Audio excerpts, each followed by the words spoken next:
right. Yeah. I got the drops back. I don't know if you can hear this. I can hear it. I got the sound pad back. Yeah. A new one. So I had We to back add in that. full effect, man. We got the full production value just for y'all. I know. I got the I added some more drops on here too. Yep. What I got? I got this. You don't watch Snowfall, but this is like one of the most famous clips on here too from The titties and the Snowfall. bitches. No, teach a man how to swabble. Oh, okay. Teach a man how to squabble. Get that trigger next time, nigga. So he pretty much beat up somebody. And then he got in the car like, teach a man how to squabble. I'm like, man, that's an old term. Yeah, it is. I'm hearing some mixed things about this new season, man. Really? Yeah, I think the last episode has some people confused. I think the show's about to end, isn't it? Yeah, it's about the end. Yeah. So I ain't caught up on it yet. I'm probably behind like 2 episodes now, but the last one I seen was when Unc got killed. So no shit. Yeah. But spoiler alert for yeah, people who ain't. I know I should have said that. But yeah, that's one of the drops I got. This drop right here, I got this whenever we being scared to say an opinion or something. I'm gonna play this. This nigga's scared. Ain't nobody scared, man. I just told you I had a DJ Saturday night. Fuck that shit. Is that from Juice? Yeah. That's funny. He was like, man, can we just do this another day? And Tupac was like, this nigga's scared.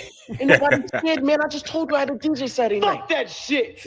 Why was he so angry during that? Dog.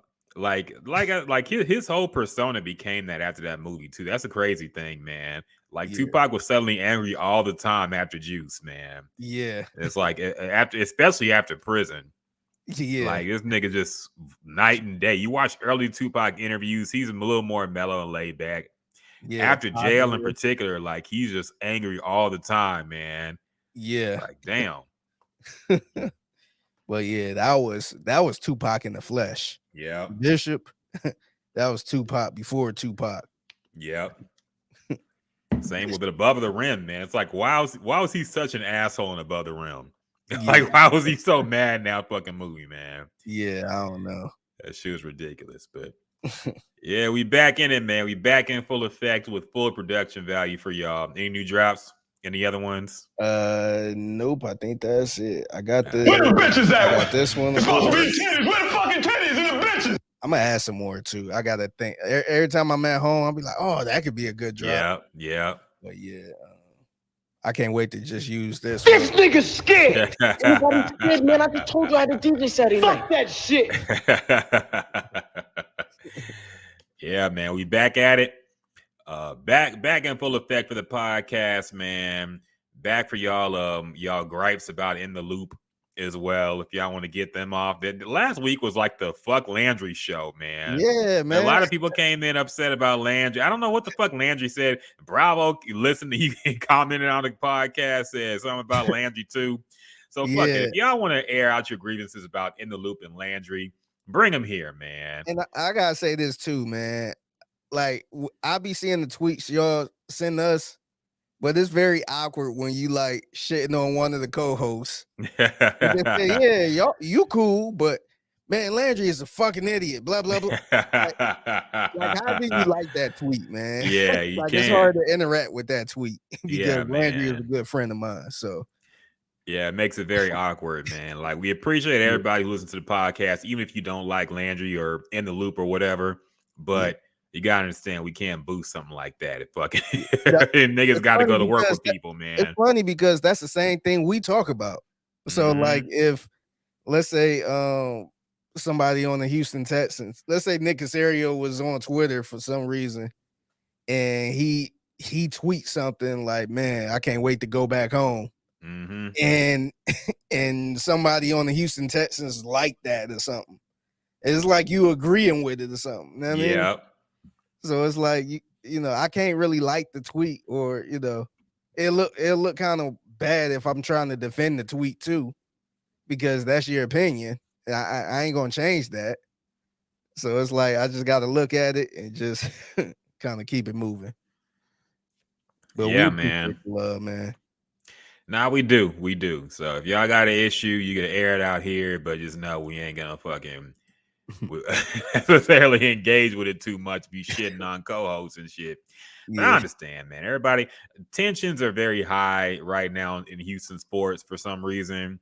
You got the yeah. draft, and everybody got their thoughts about the draft. I mean, Mhm. now is looking very, very bleak. The Texans' chances of getting Bryce Young. It looks like he is now the consensus number one pick. And people are Yeah, upset about that. And people are wondering why the Texans didn't trade up to number one if they really wanted him that bad. Too late now. yeah. Um, And rumors going around saying Nick Casario might be gone after the yeah. draft. I'm just like, dang, man. Like I thought we was in good times right now. I thought Yeah, the shit bad went times was south pretty bad. Why quick, is it so man. tense right now? Yeah, the shit went south pretty quick, man. And suddenly, yeah, people are upset. Yeah, Nick Casario leaving after the draft is pretty crazy, man. Like, yeah, why now? But I don't yeah. know. I thought everything was up right now. I thought everything was good. So Yeah, I don't know. Maybe everything wasn't good. Maybe them winning that last game kind of screwed everything up and yeah, some other stuff, Brandon Cooks and all that stuff. So I don't know, yeah. man. Part of me wonders, like, since you know D'Amico Ryans is your guy, maybe you should have gave him like his full on staff, man. I think a lot of the reasons of this dysfunction has been like the people of the past sticking around longer than they need to. Yeah, You I think know. that was kind of my issue overall. Like since I've been in Houston, Hmm. it never been a full rebuild. Like usually, when you see a full rebuild, you usually wipe out the coach, wipe Yeah. out the staff, wipe out the GM, and you start fresh. You get the GM and the coach at the same time. That way, y'all kind of on the same page. And then hire the assistants. You notice how when they let go of Bill O'Brien, who was a coach and GM, they hired Casario and then end up hiring David Culley and keep him. They kind of kept. I don't want to say kept most of the staff, but they kind of brung in a staff that wasn't a coach's staff, if that makes sense. Hmm. Like David Culley ain't hired these people. It was more of a front office hire. And then they and then when he left, when he got fired, then you kind of kept the same people. You kept Lovey that Yeah. was already there. You had old boy who was the Pep Hamilton, who was the quarterbacks coach. And so everything was still kind of the same. It wasn't a real rebuild. And then now you got D'Amico, who, you got a whole new staff now, but you still had the GM that was there, that was trying to get there since Bill O'Brien was there. Hmm. So it never really been a full rebuild. Like it seemed like it's always some type of stench. And I wonder why. I wonder if that's just the Houston Texans way or what. Because it seemed like this organization like to hold on longer than normal Yeah. organization. They have a longer leash. And they, it seemed like they try to keep somebody there that was there before for some reason, instead of just clean the house and starting fresh. Yeah. I think when I don't know, man. I think when they like somebody, it takes a lot to get them gone. You know, we saw how Rick Smith went. You know, Yeah, looking back, he was actually a pretty good GM, yeah, but during the thick of it, everybody wanted him gone for years. I was working at Sports Radio 610 pretty heavy during the fuck Rick Smith, fire Rick Smith years in that era. And everybody wanted him every show. It was nothing but people wanting Rick Smith gone. And it just took a while for it to happen, man. And eventually he did step down for like personal reasons. It wasn't even like an official firing, but I yeah, think when they like somebody, it takes a lot for them to actually cut ways with them. You know, the coach is one thing because, you're directly responsible for like wins and losses. So once you have a few bad seasons, that's it. But even then, like Kubiak stuck around longer than people wanted him to, too. It really yeah, took the team bottoming out for him to be gone. yeah. Bill So O'Brien. Yeah, I was shocked Bill O'Brien was fired in that mid-season. early Yeah, after not 4 even games. mid-season yet. It was 4 I games. was shocked he was fired. That was like un-Texans like to fire Yeah, somebody 4 games into a season. yeah. And I kind of felt bad for him because that was a gauntlet of 4 games. Yeah.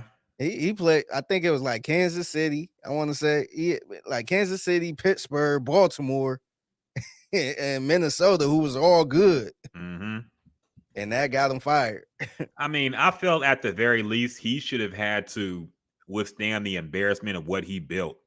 Yeah, Like the DeAndre Hopkins trade, the players he brought in, his ruining the team with fucking trading our picks for years to come. He should have had to get in front of the media and answer for that for yeah, fucking 16 weeks in a row, man. He should not have yeah, gotten able to just be to cut bait and leave. And then yeah, we got to be stuck with the aftermath. You got to put that on a black coach now.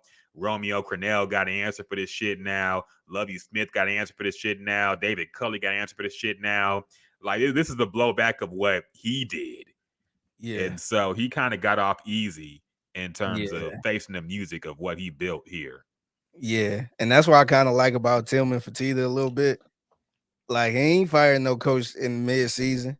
Yep. Steven Silas, he was fired recently. Like, we all knew he was gone. We Yeah. probably knew he was gone at the beginning of the damn season. And at no point was like, oh, it's time to let him go. Like, you can finish this whole season out. Like, I'm getting my money's worth. So I think like it wasn't like when they fired Bill O'Brien that it was still a chance they was going, Mm-hmm. make a run. I think everybody knew it was over. So yeah, I if it was my choice, I would have just let him let him soak in that shit as long as Yep. he can. Yep. Yep. I mean, yeah, I would have had him for the. I think the players were close to a revolt. I think J.J. Watts had something to say or Oh, some 100. part in Bill O'Brien being fired that early. Yeah. I think he went to the front office and said it's either him or me, and because I heard things were getting real bad Yeah. between the players and him. So Yeah, I think they broke out. Like, I don't want to say physical fight, but it was actually a fight during practice. yeah, So, or a yeah. screaming match. Yeah, things were getting tense, man. I know yeah, they were having some problems, so maybe it just had to at that point. But yeah, Yeah. man, I don't know. With Steven Silas, it's like, well, job well done. Okay. You tanked like you were supposed to, and Mhm. we'll see where they get in the draft. I don't think they're gonna get the number 1 pick, but Yeah. we'll see where they go, man. And hopefully, who do you want as a Rockets head coach, man? I'm fine with getting somebody like a Nick Nurse if he gets Mm-hmm. fired. I don't know if he got fired yet, but for some reason he was in the play-in game, and everybody anticipating them moving on from him anyway. So I'm like, Yeah. damn, that's kind of wild. But I would be fine with Nick Nurse. I would be fine with Sam Cassell, and I don't know how I feel about Frank Vogel, but I think it's better than I think he's a good quality head coach Mm-hmm. who had a good run in Indiana. He won. I mean, say what you want, but he won the COVID championship with the Lakers. Mm-hmm. So I felt like he was all right. So I'll be fine with those 3. But me personally, I don't think it's gonna happen. But I would like Ime Udoka. I was gonna mention that. I'll be down with that too, man. Me too. I But still we still have never gotten an answer for what the fuck happened there, man. yeah, Like all these people who were saying, "Ooh, we're gonna find out soon what happened." I'm still confused as to why he was fired, man. yeah, Like, and people acted like he was a fucking menace or implied that he was like taking pussy or something, man. I'm like, yeah, I've heard no corroboration, no anything about anybody being victimized here. Yes, he shouldn't have had sex with somebody he worked with, yeah, but I don't think that's a fucking crime, man. Okay, people were very dramatic about that whole thing, and I think he got an unfair shake. But yeah, yeah, I'd be down for that. I'll be down. Hey, bring all the canceled niggas to the Rockets, man. Bring Ime Udoka and bring in Kyrie Irving. Okay? Let's just have the canceled Olympics. Everybody who got canceled, let's bring them to Houston, man. This is the city of redemption now. I'm down with it. I agree, man. I think we should have him. I think he's a damn good coach. I don't know what happened, but look, I don't think we'll ever find out what happened, to be honest. And I guess the more I thought about it, because remember the last time we talked about it was when Jalen Rose was like, how come we don't know her name? His mid-game apology he did in front of the fucking Taliban camp or something, wherever he was. Yeah. Apologize. Speaking of which, this motherfucker Malika Andrews is a menace, man. I don't know if you saw this. I just saw this like the other day. Apparently it's a few days old though. There was a clip circulating of Jalen Rose, who apparently hadn't been on like NBA Countdown for a while or whatever fucking show it is. And he got in and he gave Malika Andrews a hug. And she was like, "Get your fingers out of my armpit." And he looked at her kind of confused, like, "What?" And you can see in the video, like, he's just giving her a side hug. Like, he's bringing her in, but you can see his fucking hands are visible and her fingers are visible. Yeah. And she said, "Get your fingers out of my armpit." He's like, "What?" This fool had to make a statement. What? I guess, yes, he made a video. We can look it up. Okay, now we got to find this video. Yeah. I didn't see this at all. Yeah. Man, I would stay away from Malika Andrews at all costs. This was a mess, man. Let me see if I could find it. Oh my God. Okay. Yeah, because he had to make a video clarifying this, that he did not let me see if I could find it. There's a bunch of just reactionary people on YouTube reacting to shit, and I'm getting sick of it. Just show me the fucking footage, man. Is it on Twitter? It might be. It might be. But okay, I'll put the video in the fucking rundown, man. Put it in there. But this is his apology video. It's under the artist spot guest thing in the rundown. But yeah, I'm trying to find the actual hug. All right. You gotta play that shit first. Yeah, let's find. Okay. Now I found a. Okay, I found it. Play this Twitter thing instead. I think this is the whole thing. So, yeah, you go to that Twitter link because we got to break this down like we did the other apology. Yeah. Yeah. All right. Starting to feel for Jalen Rose, man. Yeah, I feel like he got a target on his back. Yeah, I felt like they're trying to get him out of here, man. Maybe they gave Malika Andrews some marching orders. Like, get this Negro canceled. He's taking too much of the payroll. Which one? This one? Wait. Hold on. Did it not? Hold on.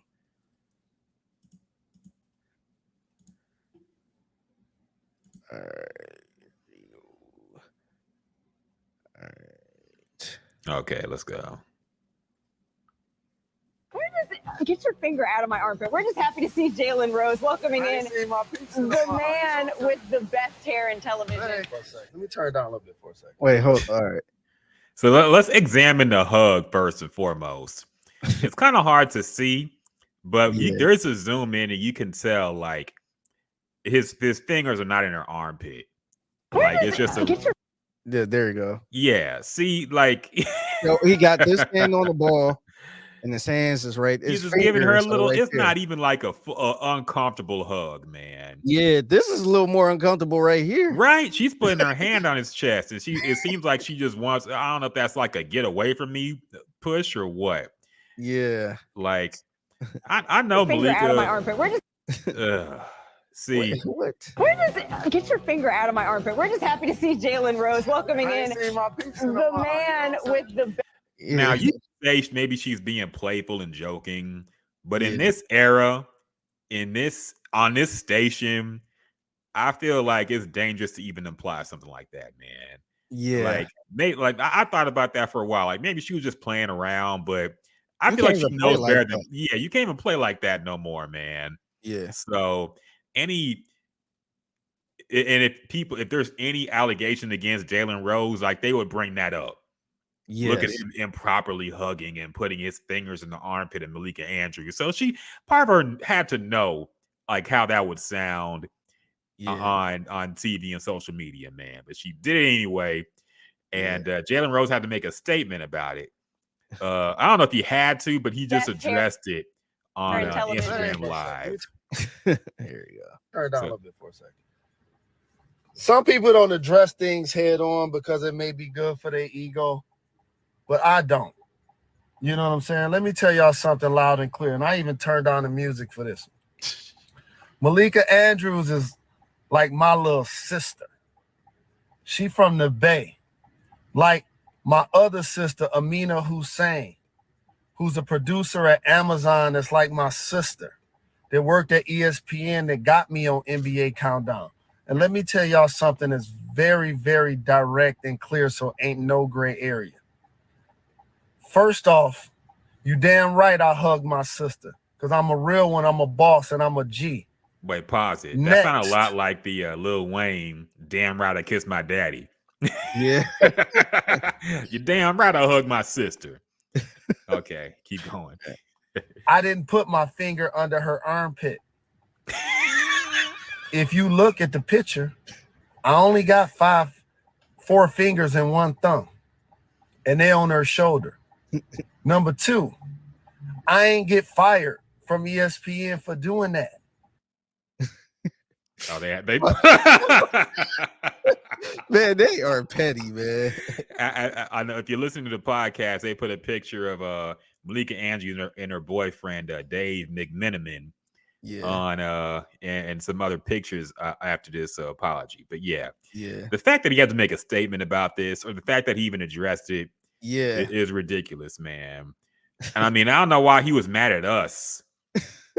like you should be mad at Malika Andrews for you can see there's a zoom in of the picture, and clearly his fingers are not anywhere near her damn armpits. Yeah. So what a strange thing for her to say, man. Like, yeah, like he wasn't trying to tickle her or nothing. Yeah, he should be mad at her. Like, I don't know why he's like going to bat for her, and like she's the one putting you in this position to begin with, man. Yeah, she didn't even have to say anything, and nobody would have thought none of it.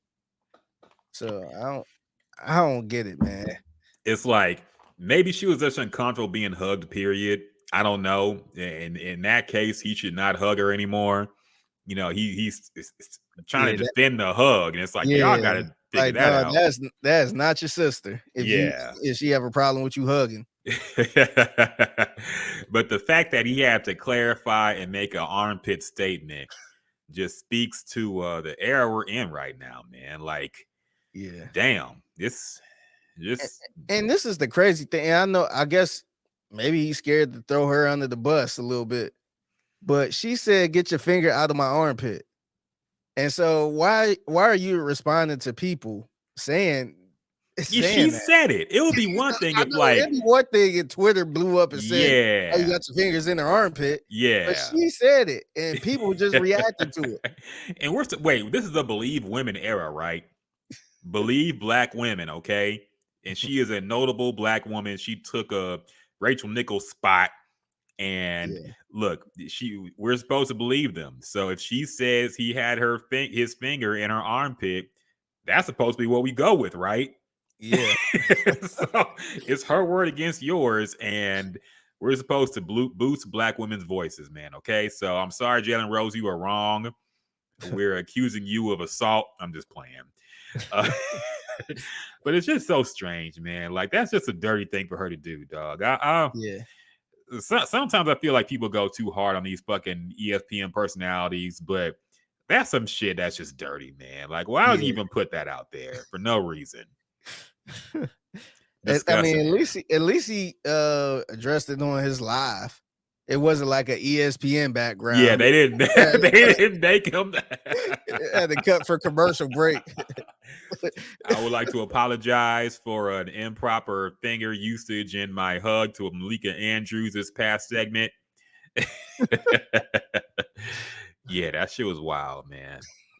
And yeah, there was also that clip of her when that who was it, the Celtics new head coach was Oh announced, and she yeah, like read off his rap sheet from like yeah, 10 years ago. yeah, Like, nigga, what the fuck?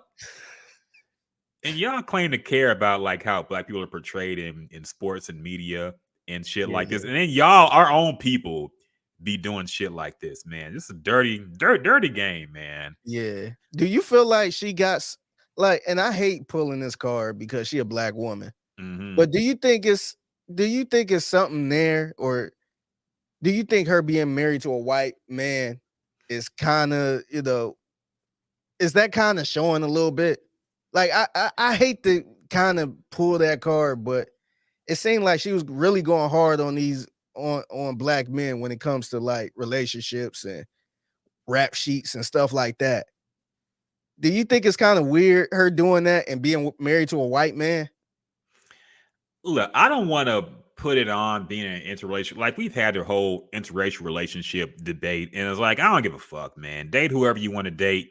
Yeah, Just don't act like you're the voice of black relationships when you're not in one, or if you're shit like that, man. So yeah, as far as that goes, man, I feel like if she was married or dating or married to a black man, I feel like women are more conscious of how they portray black men, and same thing with men too. You know, yeah, I think because you got a whole list of mm, athletes and entertainers who say dirty shit about black women, and they're yeah, married to like a white woman. yeah, So I feel like if you're in a relationship, a black relationship, black man, black woman, you're more conscious of about how you portray the race and your people, your women, your men, and maybe she just doesn't have that filter because she's yeah, not in. She don't feel like the extra need to protect a black man because she's not with one. I don't know, man. yeah. I can't speak to what goes on in her mental, but I just think that's some dirty shit to do, man. And you never Yeah, see. and see, if I was her in her position, I probably wouldn't say that. I probably wouldn't do that because Yeah. I know, like, he already kind of put his foot in his mouth the last time, and I don't know if she had anything to do with that on Mm-hmm. why he had to do that weird apology. But I would be a little more conscious, like, let me not do this to kind of set him up. Yeah. So that's why I was wondering if it's a thing where maybe she don't even realize it. Maybe And she she just might kind of, not. 'Cause maybe it she, goes. some people just don't see color where they Yeah. just like, a guy do this, I'ma just call it out.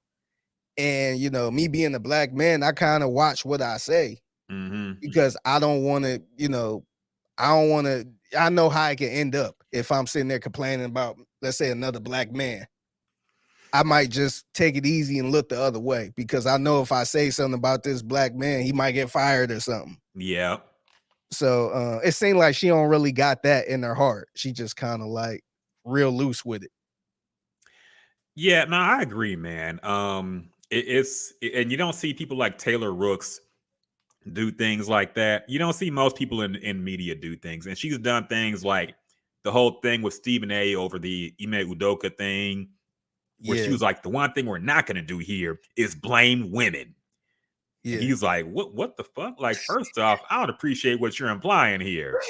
So, because he wouldn't even miss anything like that, but she just Yeah, went to like the kind of. extreme. Yeah, And I feel like you have to know, especially as young as she is in this era we're in, what an allegation can do, what an it can implication can ruin your do. career. Yes. I mean, Stephen A. Smith has gotten in trouble for things he said. He's gotten suspended, almost fired.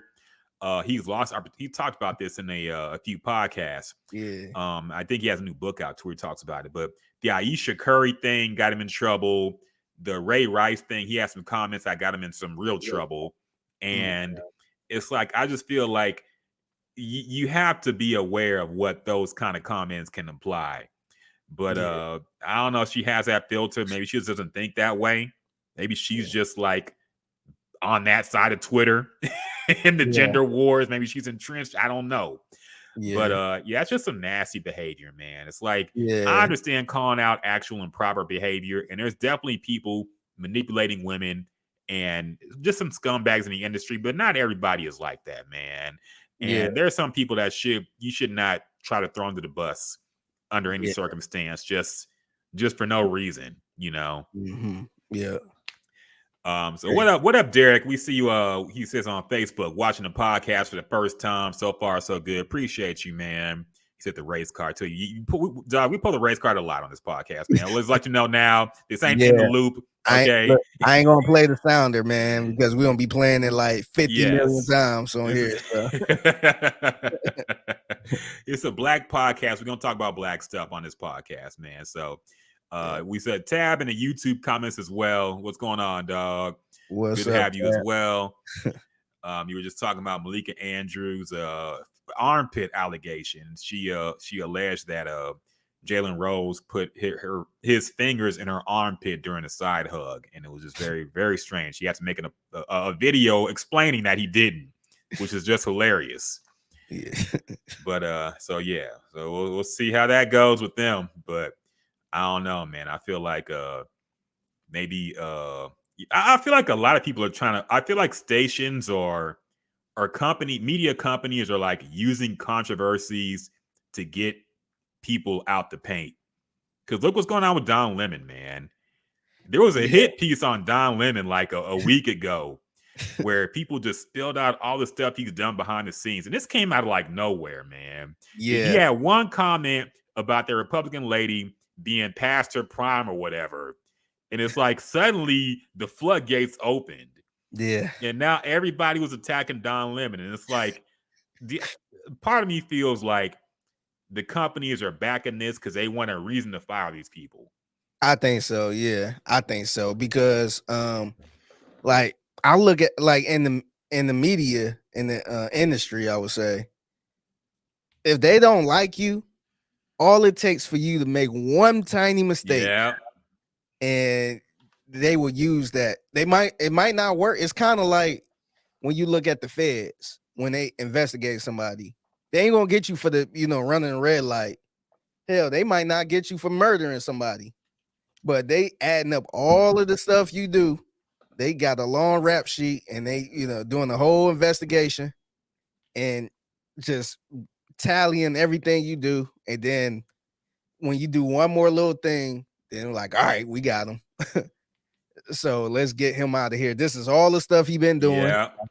So I think it's the same way here, man, because I actually experienced it personally, but knew some people when somebody was actually trying to get somebody fired and they knew it, and they were just like a whole bunch of different random write-ups for something small. They had a list of things that they were complaining to him about, and I came to a point where somebody came to me was like, hey, is this person giving you a hard time? And I'm like, what the fuck? Like, no. Like, this person's actually cool. Like, they was trying to get more dirt on this person, so I guess they could have a reason to fire them. So I could definitely see that, man. Yeah, man. Brown Chubby Bear says controversy sells. I love 610. I listen to it every weekday, but even 610 read my entire Twitter fight with somebody and spent an hour talking about it. Yeah. Wait, what? I remember that. That was like a year ago, I think. This is when I don't think I even knew you during that time. But I remember they was going back and forth about probably some texts and stuff. And it was like a big fight, man, on Twitter. And we kind of went through the whole thing. Was it on In the Loop? Yeah, it wasn't like it ain't have anything to do with us, but something happened where we end up reading this back and forth with like two diehard Texans fans. I think it might have been like, honestly, it might have been about Deshaun Watson. Oh, okay. I think now that I think about it, I think it was. I think Brown Chuck, yeah, I'm right. It was about Deshaun Watson. So that was a hell of a time. But yeah, man, you're right. Controversy do sells. Yeah, man. And yeah, I think a lot of these media companies are also trying to roll back on these high paid. You know, they're all every year you hear about cutbacks. People get fired, and really their ultimate goal is to fire like the most paid people and get somebody else in there who's paid less. Yeah. Um, And I wonder if it's deeper than that too. I wonder if because I don't think, like, let's say they did want to fire Don Lemon. I don't think they want him working somewhere else for a yeah, competition. So I they want wonder him if they like, disgraced. You got to be disgraced, man. yeah. So if they just try to throw dirt on his name, I mean, they probably don't like him. He probably do act a little bougie or probably a jackass behind the scenes or something, but they probably just try to get like bring him down so he can't just up and get a job at Fox or up and get a job at some other station. Yeah, like they did with Chris Cuomo, Oh however yeah, you say his fucking name. That dude, yeah. him, his mayor brother were like the fucking kings of the world or the nation during COVID. And like within a year, they were both out the paint, man. Yeah. Like him and his brother. I didn't even realize Chris was gone because I Yeah, remember man. He was on got. Fox, right? Was he on Fox or Nah, he was on CNN. CNN? That's what it was. Okay. Yeah, him and his brother would have like some cute little back and forths going on. Then his brother got in trouble for some sexual assault allegations, and he couldn't cover it on his show because that's his fucking brother.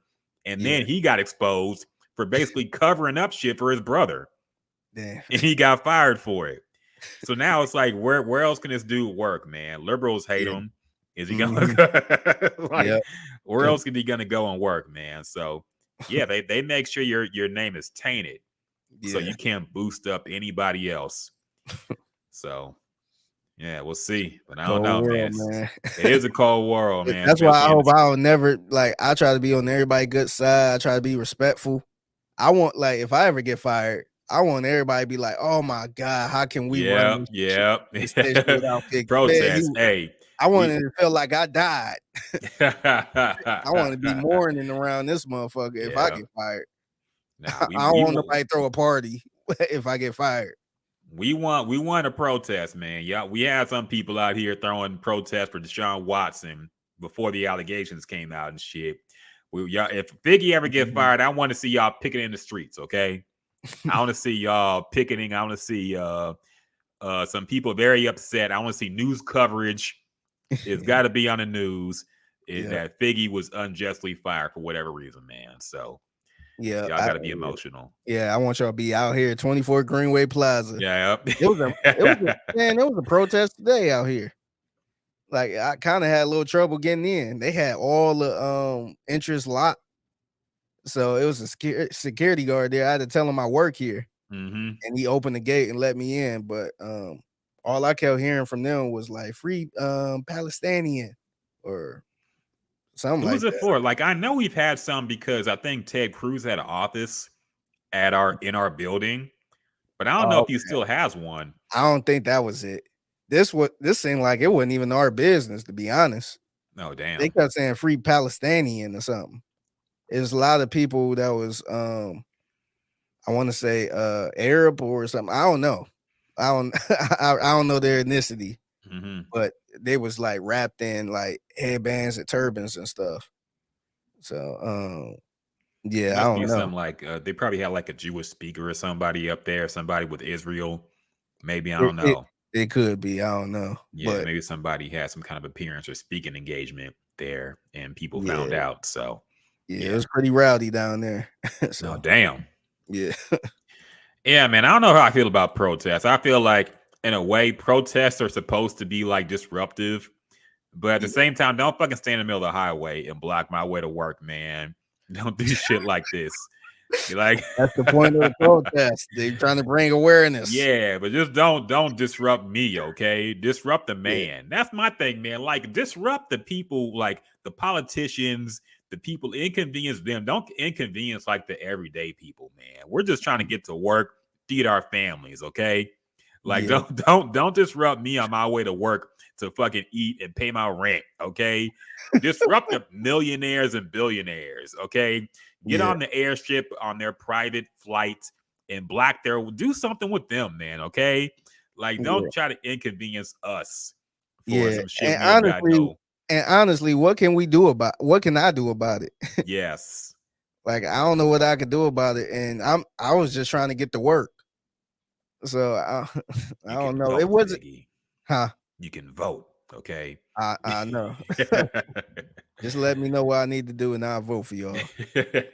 But yeah, it was a little inconvenience trying to get in because I tried to get in off of the entrance on Greenway, and it was closed. That entrance, it had like a gate. It was locked. I'm like, what the? I didn't even know it had a gate. So I went around to the other side where the movie theater is, and it was jam packed. So I went and made that U-turn to try to go on the other side, and it was a gate right there shut. I'm like, what the? So I just pulled up, and it was a security guard right there.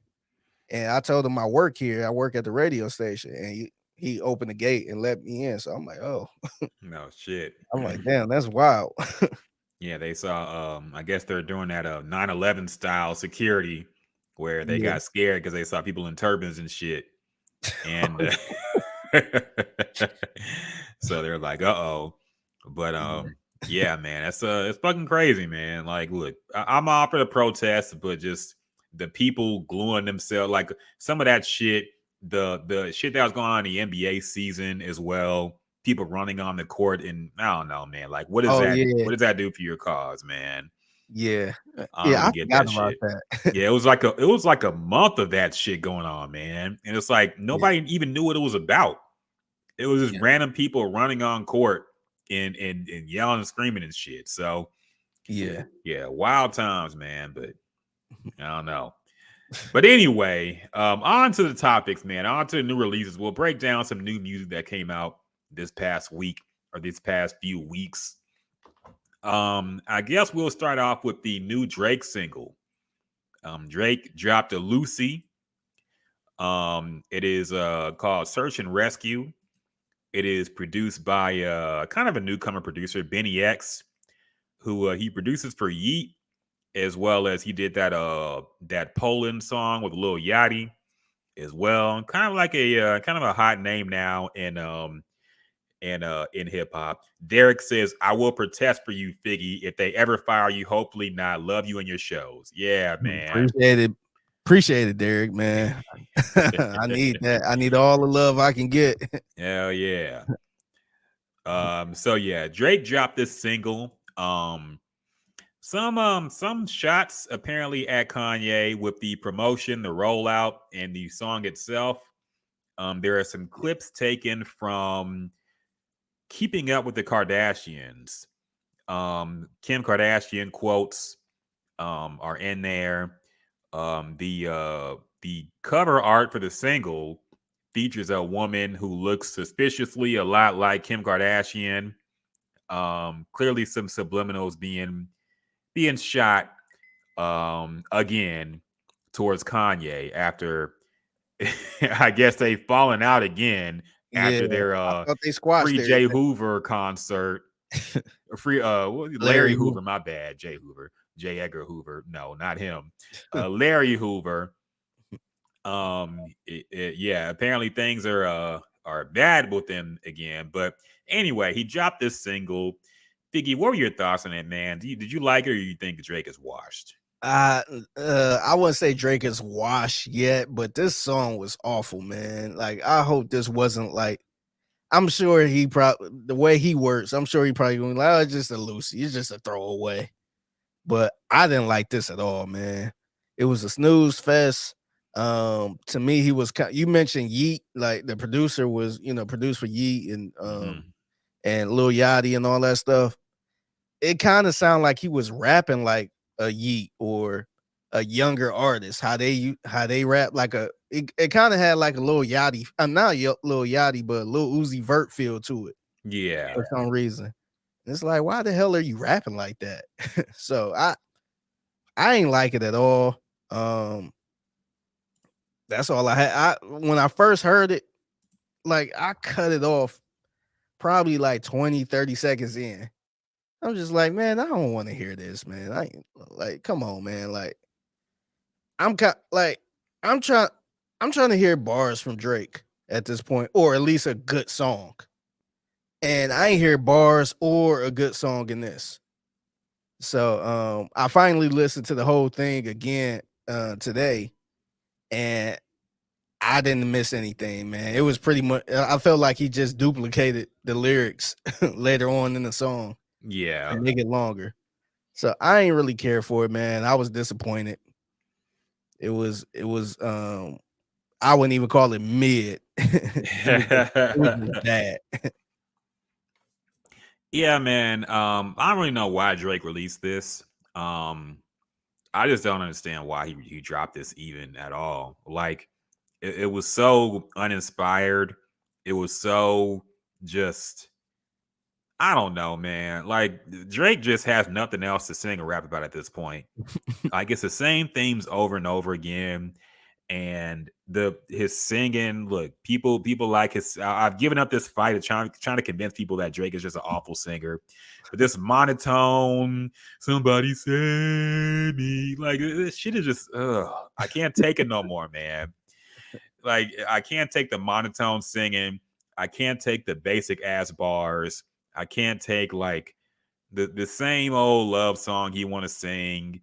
It's just getting a little boring, man. And this song, like the beat didn't go with him, was not his style at all. I felt like maybe he was trying to try something new, but it just didn't work out, man. Yeah, I don't know. Maybe, like I said, maybe he drops his final album for a while and kind of goes to a semi-retirement and comes back more inspired. I'd be down with that. But personally, I just feel like I don't know. He should take a break. I feel. That's how I feel, man. That's a good idea, man. Like, when was the last time Drake actually took a break? He always been active somehow, even if it's not album mode or single mode. He's always on somebody's song. So I think he need to get Ghost for like a year.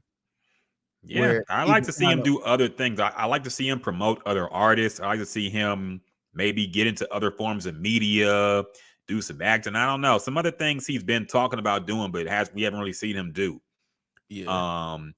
But yeah, just as far as this song is just like basically just echo what you said. It was very mid, forgettable. I will probably forget it even came out next week. So there's nothing special about it at all, man. It was just very run of the mill, the same old Drake, man. Nothing really to write home about at all. But so I don't know. I guess he was just compelled to drop something, but he could have kept this one. This one could have stayed on the cutting room floor and just this could have been a leak. This could have been something that people just found. And I have a conspiracy theory of artists are intentionally leaking their songs. I was just about to say that. Go ahead. This could have been like a great a leak song. Like, because the thing is how these leaks work. Basically somebody pops up and says, I got so many songs from Playboi Carti. I want $15,000 for them. And the community of fans gets a whole GoFundMe or whatever. They gather the money, they all collect it, they pay the guy, and they get the songs. And the conspiracy to me is I think the artists themselves are actually doing this. If you think about it, they're getting way more money from this than they would be releasing the songs traditionally and just getting the streaming money. So would you rather get 0.10001% of every stream or just get a solid $15K for 4 songs and drop them? So part of me feels like the artists or the engineers or whoever are actually leaking the songs on purpose. And this could have been like a cool little Drake leak or something, like some shit that somebody just found and put on the internet. But the fact that it was an official release that he did a build up for and everything, and it was underwhelming for that. Yeah, I was kind of thinking a little more simpler than this. I was thinking more of artists being scared to, put a song out because of the reception. So they, they get it leaked saying, oh yeah, it's a leaked song, and kind of see how people feel about it. And if it's a good song, then they kind of push it a little more. And if they don't like it, well, it's just one of my leaked songs, my throwaways. Yeah. I think a lot of people Like, well, I knew some local people that did that, which I thought was corny because Yeah. they ain't really have a lot. It wasn't like people was trying to leak their music. Mm-hmm. Like, who is you? So they tried to make it like, man, they just leaked my song. I'm just like, dog, nobody knows you. So, but you know, to me, I think that's kind of a smart marketing move a little bit, just to kind of see how people feel about it. And if people really like it, then let's go. Let's keep promoting it. But if they don't, if they talking shit about it, then well, that was just one of my throwaways. Yeah. And I think now what a lot of artists be doing is they preview a song. They be like, how y'all feel about this? And post it on Twitter. It'd be like a little snippet. And I guess depending on if social media go crazy over it and be like, yeah, release it, and then they, release it. If not, then they just keep it in the tuck. Yeah, it's a smart move. I mean, to get more money out of it. Jerry Warren Jr. says, very smart. They have a huge following. Yeah, definitely. I mean, Lil Uzi Vert and Playboy Cardi are probably some of the ones who get the most. I mean, those leakers get paid the most, I feel, because they have a rabid fan base. Travis Scott would get a huge amount if he leaks songs, man. So, yeah, it's pretty smart, especially in this era of people not getting a whole lot of money for their shit. But then again, it could just be like rogue engineers and producers doing this too, which is kind of dirty because they're pocketing money from the artists. But yeah, it would be smart if the artist was really doing it because they're not making that money on the songs. Yeah. But I guess this is something the label had to step in and try to stop. In some cases, it's like a legit hack. Like people are getting their iCloud accounts like hacked into. I know Young Nudie had like a shitload of music get leaked, man. Like a bunch of music, man. It was like more than reasonable for somebody to even plan that shit. It's like career ending. Yeah, he had a ton of music leak. So in some cases, it's actually hackers like getting into accounts and getting this music. But other times, I feel like the artists or engineers themselves are actually just trying to get some more profit. Derek says he's still trying to understand new rap songs. Bring me back to some UGK level Southern rap with a newer style, and I might appreciate it or I might try it. No mumble shit though. I mean, there's people you could try like a Larry June. He just dropped a new project. You can try like a Big Crit. You can try. I was gonna say Big Crit. Big Crit is a good one. You could try like I don't know, like a J. Cole. If you haven't given J. Cole a chance, you probably like him. Yeah.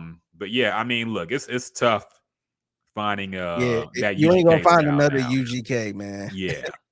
Like those days are gone, but you still have some guys that's kind of going back to that mode a little bit. Mm-hmm. Like even well, I haven't listened to this guy in a minute, but somebody like a Joey Badass. Yeah. If you like some East Coast old 90s vintage type stuff, he was doing that for a minute. He kind of brought that sound back a little bit.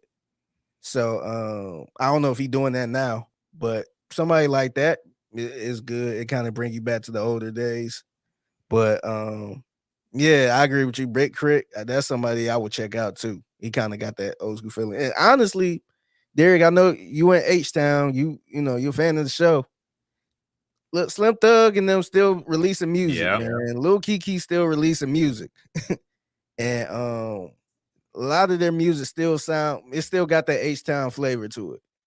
So yeah, man, check out some of the OGs from Houston. Yeah, I think Paul Wall either just dropped the album or has one coming out soon as well. He's been dropping consistently, like kind of under the radar as well. Yeah, so a lot of them been dropping under the radar like that. I mean, well, kind of consistently.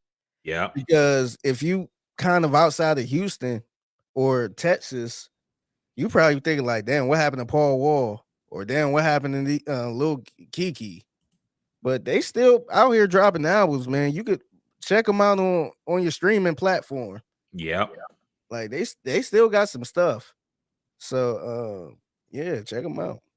Yeah, I was just watching that Paul Wall interview on the Ghetto Boys podcast minus Scarface.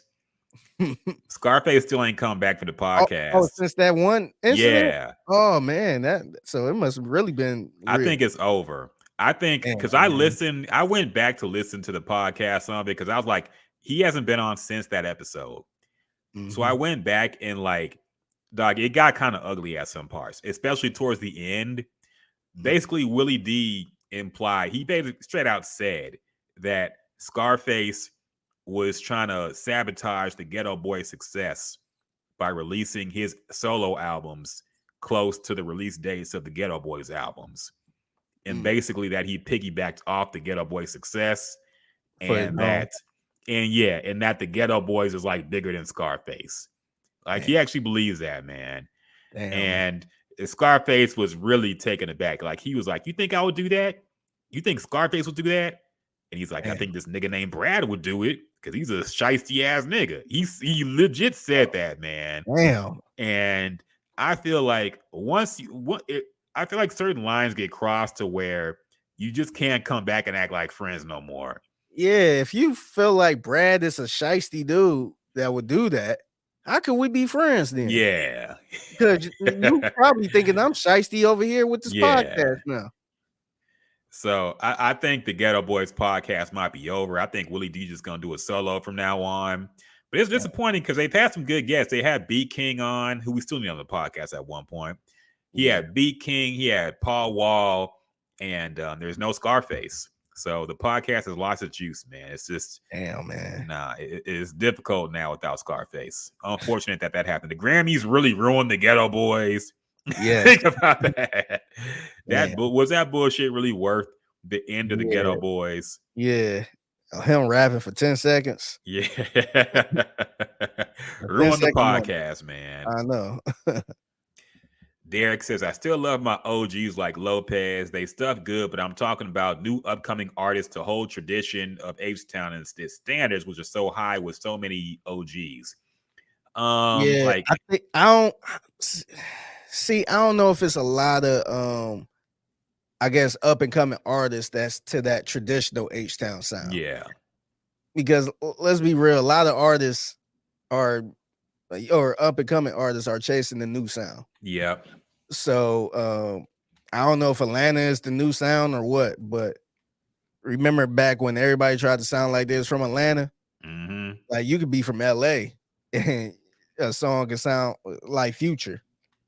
So that might be a little tough.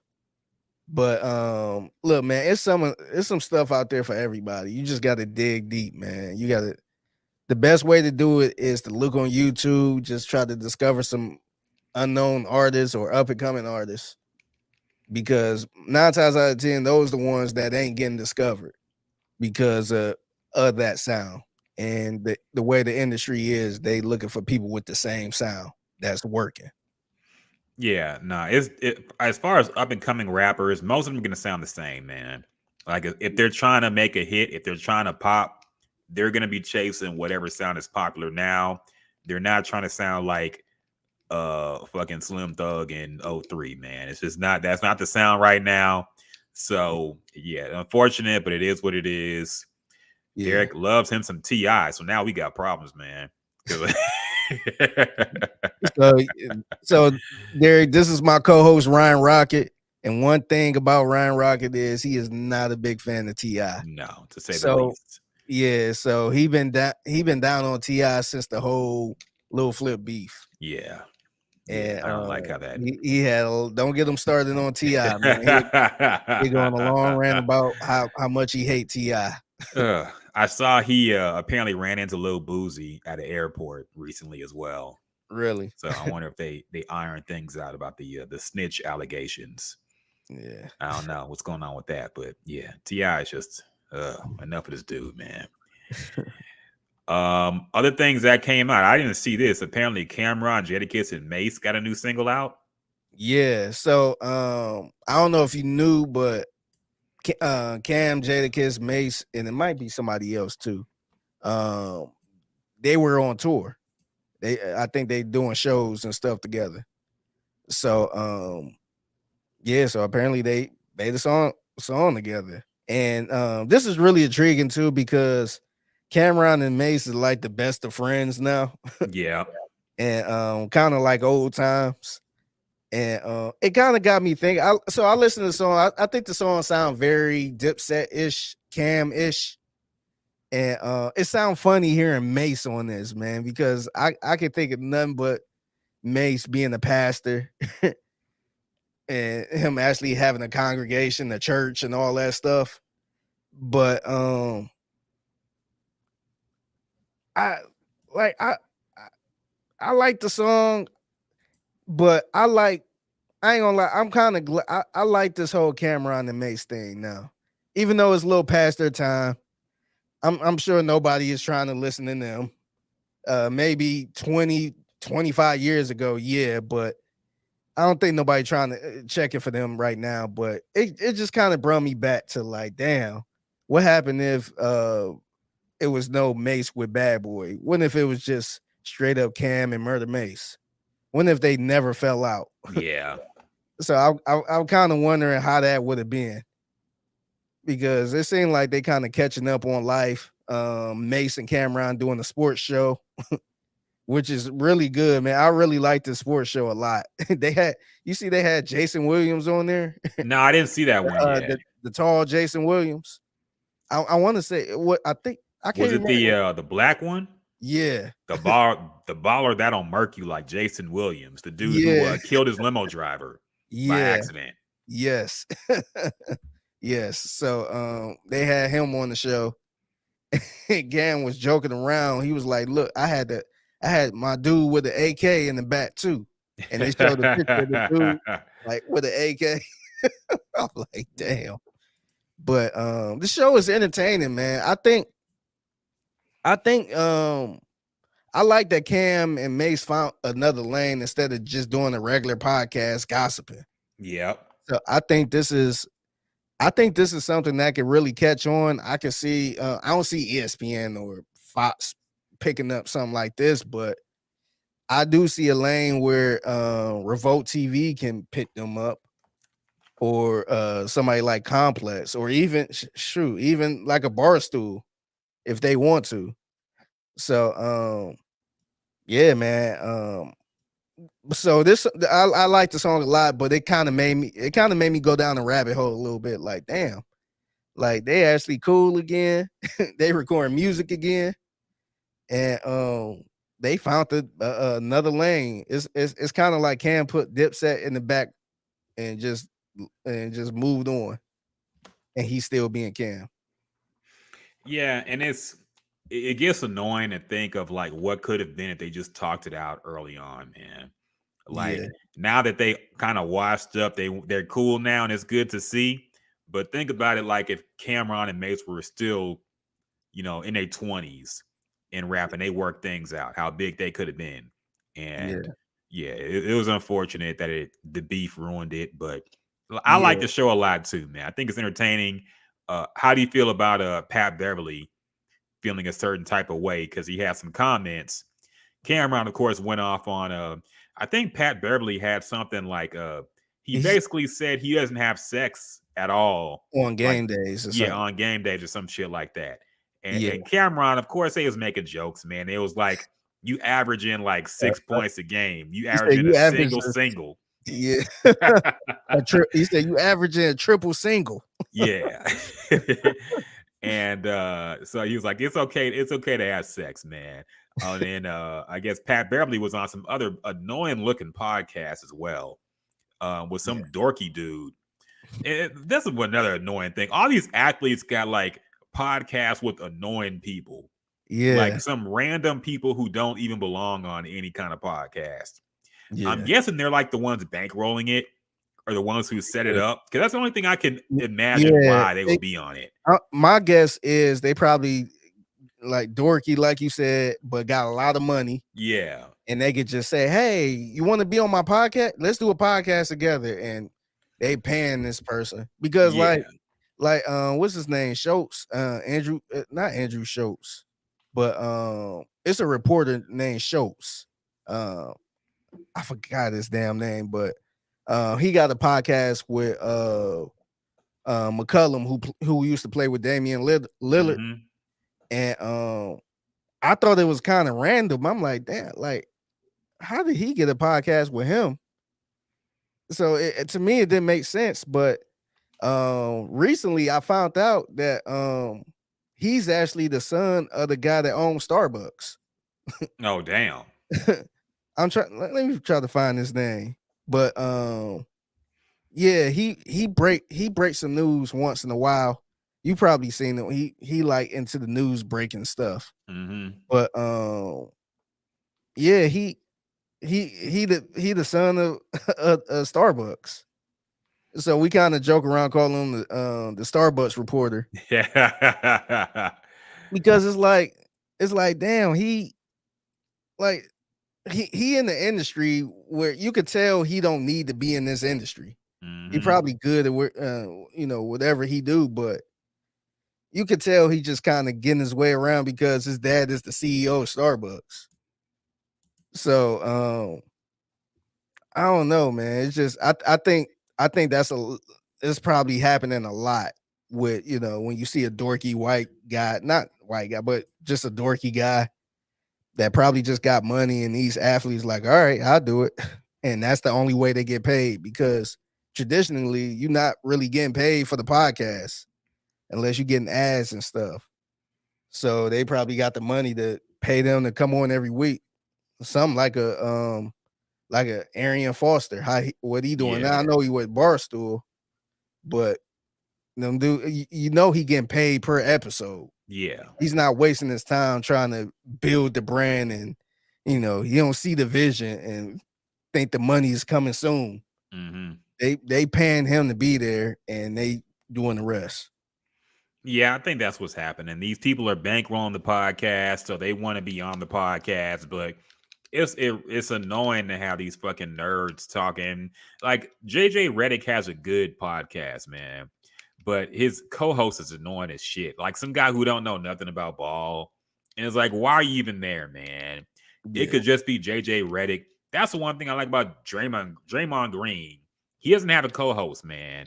It's just him and a mic talking about whatever he wants to talk about. Yeah. And I feel like that's what people want to hear. I don't want to hear dorky nerd talk about some goofy shit. Like the dude who was with Pat Beverly was talking about, yeah, I'm with you, man. I'm trading my pink mink right now. I'm like, screw Kanye or the screw Cameron. It's like, dog, we need your fucking input on this shit, man. And this the same dude talking about some weighing in on the Ja Morant stuff. Talking about well, he's not really about that life. So why would you like nobody want to hear from you, bruh? Like, sit this one out, man. Like, if Pat Beverly want to talk about this, let him have the floor. I don't need to hear from no dorky white dude talk about, well, you're not about that lifestyle. You're there posting guns on Instagram. Like, come on, man. Like, dog, it's a lot of people posting guns on Instagram that's about that lifestyle.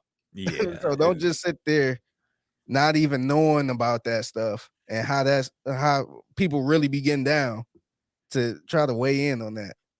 And that report, and the Starbucks reporter, his name is Jordan Schultz. Jordan Schultz. I probably heard of him. Jordan Schultz. And his dad is the CEO of Starbucks. Yeah. So anyway, Pat Beverly did take issue with Cameron's comments. He basically said, how Cameron was the man, how we all looked up to him back in the day, and how when he's 47, he probably won't be on a podcast hating on people. He said he thought Cameron understood the grind that it takes to get in the NBA and all that stuff. And Cameron just kind of shot back and just said, we're just kidding, man. Don't be so sensitive about it.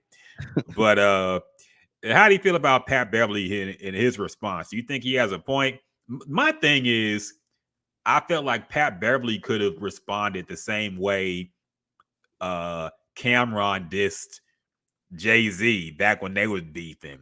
Just calling him all them old disses. The funniest thing about that Cameron Jay-Z diss was every time he mentioned Jay-Z, Jay-Z's age got older. You 38 years old wearing Sean Cletus. You 43 years old, still rapping. You 52 years old. Like every time he said, How you gonna be aged wearing like 10 walk years. around with sandals and jeans and you 42 years old? The King of New York is 48 years old, still out here. Yeah. Dog. So how do you feel about this? How do you feel about Cameron and Pat Beverly and his comments? Man, I think honestly, I think Cameron just having fun because even before that, he was kind of going back and forth with Mario Chalmers, who used to play for the Heat. He was going back and forth with him about playing one-on-one. He said he could beat Mario Chalmers one-on-one. And this is a guy that was really good in college, who was pretty good in with Miami Heat until LeBron got there and started a little broing them. But he was really good. So he was like trying to challenge him to a one-on-one game. And I know Cam was probably, he's joking around, messing around and all that stuff. I think that this is what Cam was doing. And honestly, I was kind of curious too, because Pat Beverly ain't the first person who said they don't have sex on game days. I think Carmel, I want to say Lala might have put this out there when she was dating Carmelo, saying he don't have sex on game days either. But the few times that he did, he went off a lot. She had to spice it up. The few times he did, he went off for 50 points or all this other shit. But I'm kind of curious why they don't have sex on game days like that, or certain ones. What's the what's the purpose of it? There's a myth. There's a myth. This goes back to like boxing and combat sports of sex weakening you. And it's been disproven. They've done tests. They've had people like do that and then train, and there's no noticeable result of it improving or not improving your performance. Yeah. In some cases, people who had sex before a fight or a game did better. Yeah. So I think it's just an old training myth. I think it might be more of like a mental thing to keep you sharp as well. But there's been proven to be no physical benefits to abstaining from sex or anything like that. So I think it's just a myth, but people still stick to it. And people, especially athletes, are very OCD, So if they have one game where they have sex and it's a bad game, they're like, oh, that must be the reason why I had a bad game. So they never gonna have sex during a game day again. Yeah. But I mean, it's a myth. There's no proven, and there's no study that proves that it affects anything as far as athletic performance. So, and Jenny P on YouTube says it's hard for anyone to understand the grind of another industry. Yes, you each had to grind to get to the top, but it was a different experience. Yeah, I agree, man. It's like, and people in other industries don't really respect the grind of another industry. I've noticed. Yeah. It's always like that, man. Like NBA players don't respect the grind of a media person. Yeah. They just look at them like, oh yeah, you little media types, write your little stories and all that stuff. You know how hard that is to get to where they are? Like, it's very cutthroat. It's hard to get to that in that position. And same as the media types, we kind of seem to look at athletes like they don't have a life. Like they should be doing this or they should be doing that. We don't really look at them as humans like me and you. So it's all over the place, man. Athletes think they can rap. Which I think some of them probably could rap. I think anybody can rap nowadays, but athletes feel like they could just drop a rap album and do the hard grind that a rapper can do. And then you got certain rappers that can that feel like they could play in the NBA. J. Cole. Yeah. They try to, join the league and all that stuff. So I think a lot of people don't respect that. Shout out to the wine chemist. The wine chemist in the building. Yeah, wine chemist. What up, girl? Derek says you've never been to Atlanta, Georgia, like a bunch of ATL rappers, old school ones though. Lil Jon, Luda, T.I., Bone Crusher. Okay. I respect every city's game and sound, just the old school shit. Hate all this new crap. I guess, man. I mean, I'm starting to get there at this point as well. But there's still some good new stuff out there, man. I can't hate on the whole Yeah, new you generation. just got to dig deeper to find it. Like Yeah. if you think you could just turn on the radio and find something, you have lost your mind, man. Yeah, You it ain't really like got, it used to be, man. yeah, like I'm telling you, you got to be on.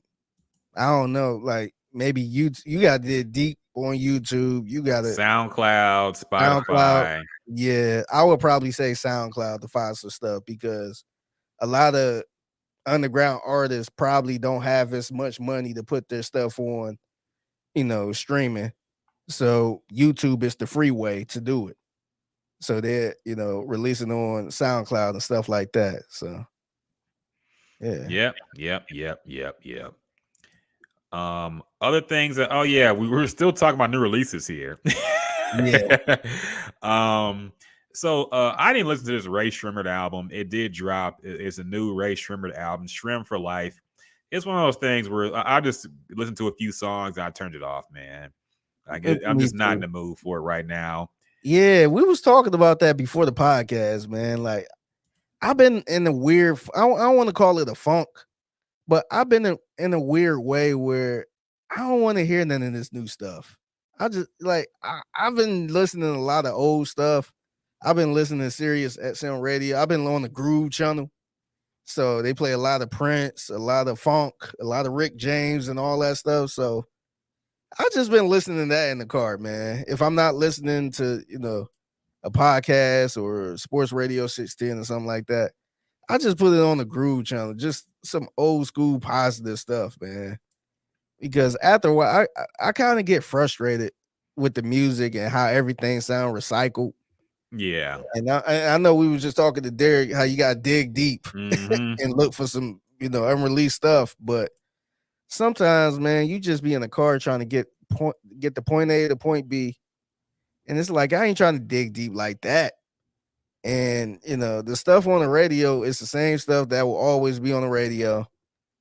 And I just get a little frustrated. So I just turn on something totally different, man. It was at one point, I was listening to EDM for like 3 weeks straight. Mm-hmm. I'm just like I got to that point where I don't even want to listen to rap music. And it been a struggle, even for this podcast, trying to let y'all know about new music. It's just like, man, I don't want to hear this shit, man. Yeah, I mean, some of this shit is just I've aged out of, man. I have to admit, it's just it's getting hard to listen to, especially like I told you before the podcast, man. De La Soul released their whole discography recently on streaming platforms. I've been bumping that heavy, man. I've been bumping Stakes is High, which I haven't heard in years. And I heard that whole album all the way through and I immediately ran it back, which is like, I haven't done that for an album in years, man. And I just realized like something in this music is missing, dog. Something about it. I try not to get stuck in like the old head mentality, but something about this, the old music just has more soul, man. It's hard to put a word on it. The instrumentation, the sampling, maybe, I don't know, but it's just something is missing. It just doesn't hit the same at all, man. And I was looking because Stakes is High came out in 1996, which was an incredible year for hip hop. And I looked up some of the albums here that released in 1996, and it's like, you can't tell me hip hop is this good now, man. You just can't. Yeah. No matter all these people who say, "Oh, hip hop ain't dead, rap ain't dead," you can't tell me it's this good, dog. Let me list some of the fucking albums that came out in 1996. Yeah. Jay-Z, Reasonable Doubt. Yeah. Okay. All Eyes on Me. Outkast, ATLiens. Mm-hmm. The Score by the Fugees. You Mm-hmm. said All Eyes on Me, Tupac. Riding Dirty by UGK. Oh, I didn't know that came out in 96. Yeah, Riding Dirty came out in 1996. Muddy Waters, Redman. Hell on Earth, Mobb Deep. The Machiavelli Don Illuminati album as well. Stakes is High. Nas, It Was Written. Ghostface Killer, Iron Man. Lil Kim, Hardcore. Like, come on, that's man. a lot of music, man. That's top 20, all top 20 candidates of best rap albums of all time. in Yeah. hip hop. In the Yeah. same year, niggas are scared to drop the same month now. Yes. You know, and these albums came out the same year. Il Nana, Foxy Brown, The Yep. Resurrection, Ghetto Boys, Bow Down, West Side Connection, Chapter 1, 3-6 Mafia. Like, come on, man. You can't tell me The Coming, Busta Rhymes. Busta Rhymes' debut album came out that year as well. Man. Like, you just can't. The Dogfather, Ice Cream Man, Master P. Like, and the thing is, these albums all sounded different, man. Yeah. Like, there was a diverse sound. Riding Dirty ain't sound shit like a Reasonable Doubt. And to be honest, when you go back to 1996, what was the sound? Like, if you could say what was the sound in 1996, you couldn't even give an answer. Like, it was all type of sounds. Yes. The Fugees was a different sound. Reasonable Doubt was a different sound. West Side Connection, that was a West Side sound. So it was all type of sounds. But if you say what's the sound of let's say 2012 or somewhere around it, 2011, you're gonna say the trap beats, the Lex Luger type beats, and all that stuff, how everybody was doing the same thing. And even in the 2000s, as much as I love the 2000s, it was kind of repetitive when it comes to everybody trying to make a dance song. Yeah, the Lil Jon era, the Jazzy Faye era. Yeah. Yeah, ringtone music. Yeah. So no, I agree, man. And you know the other thing that I felt like we ain't really take for granted, or we took for granted when you know it's a good album or a good song, when they actually say the year. Yep. Like, I was listening to Redman, he was 1991. It was like, oh shit, you about to get to it. Every time somebody say 1995, it's about to go down. It's just like, oh shit, we about to get to it. You don't hear nobody say 2023. Like, you don't hear that no more. Yeah. But back in the day, it's like 1989. NWA. Man, it would go down when people say that. Yeah, people don't say the years anymore. I guess, and you would think it's because people want their music to be timeless, maybe, but then they mention shit that people won't remember 5 years from now. Yes. Like, they'll talk about something on TikTok or something. And it's like, in 20 years from now, you probably don't even know what TikTok is anymore. Yeah. So it's just things like that get on my nerves. Mad Wine Kimmett says R&B was untouchable back in that day. Yeah, it was, man.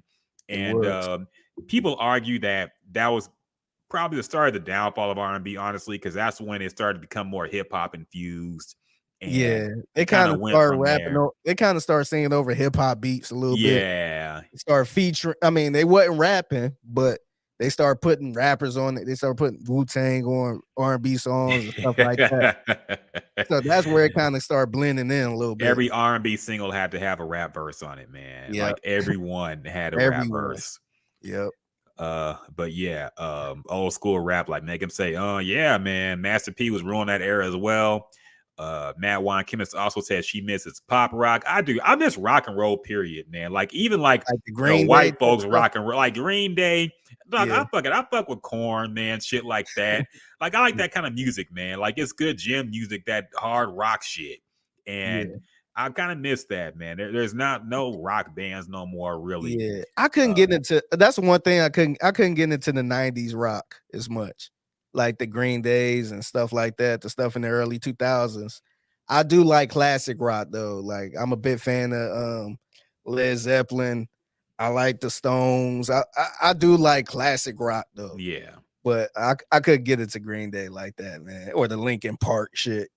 Yeah, Linkin Park has some songs, man, but that crawling in my skin shit was too much for me, man. Some of it was too emo for me, but I did like some of that era, man. It was nice to even have like the rock at a time like that. I like Nirvana as well. I was a big fan there. So. Yeah, me too. I do appreciate, like, whenever it come on, it's like, dang, man, like, what's the new rock music today now?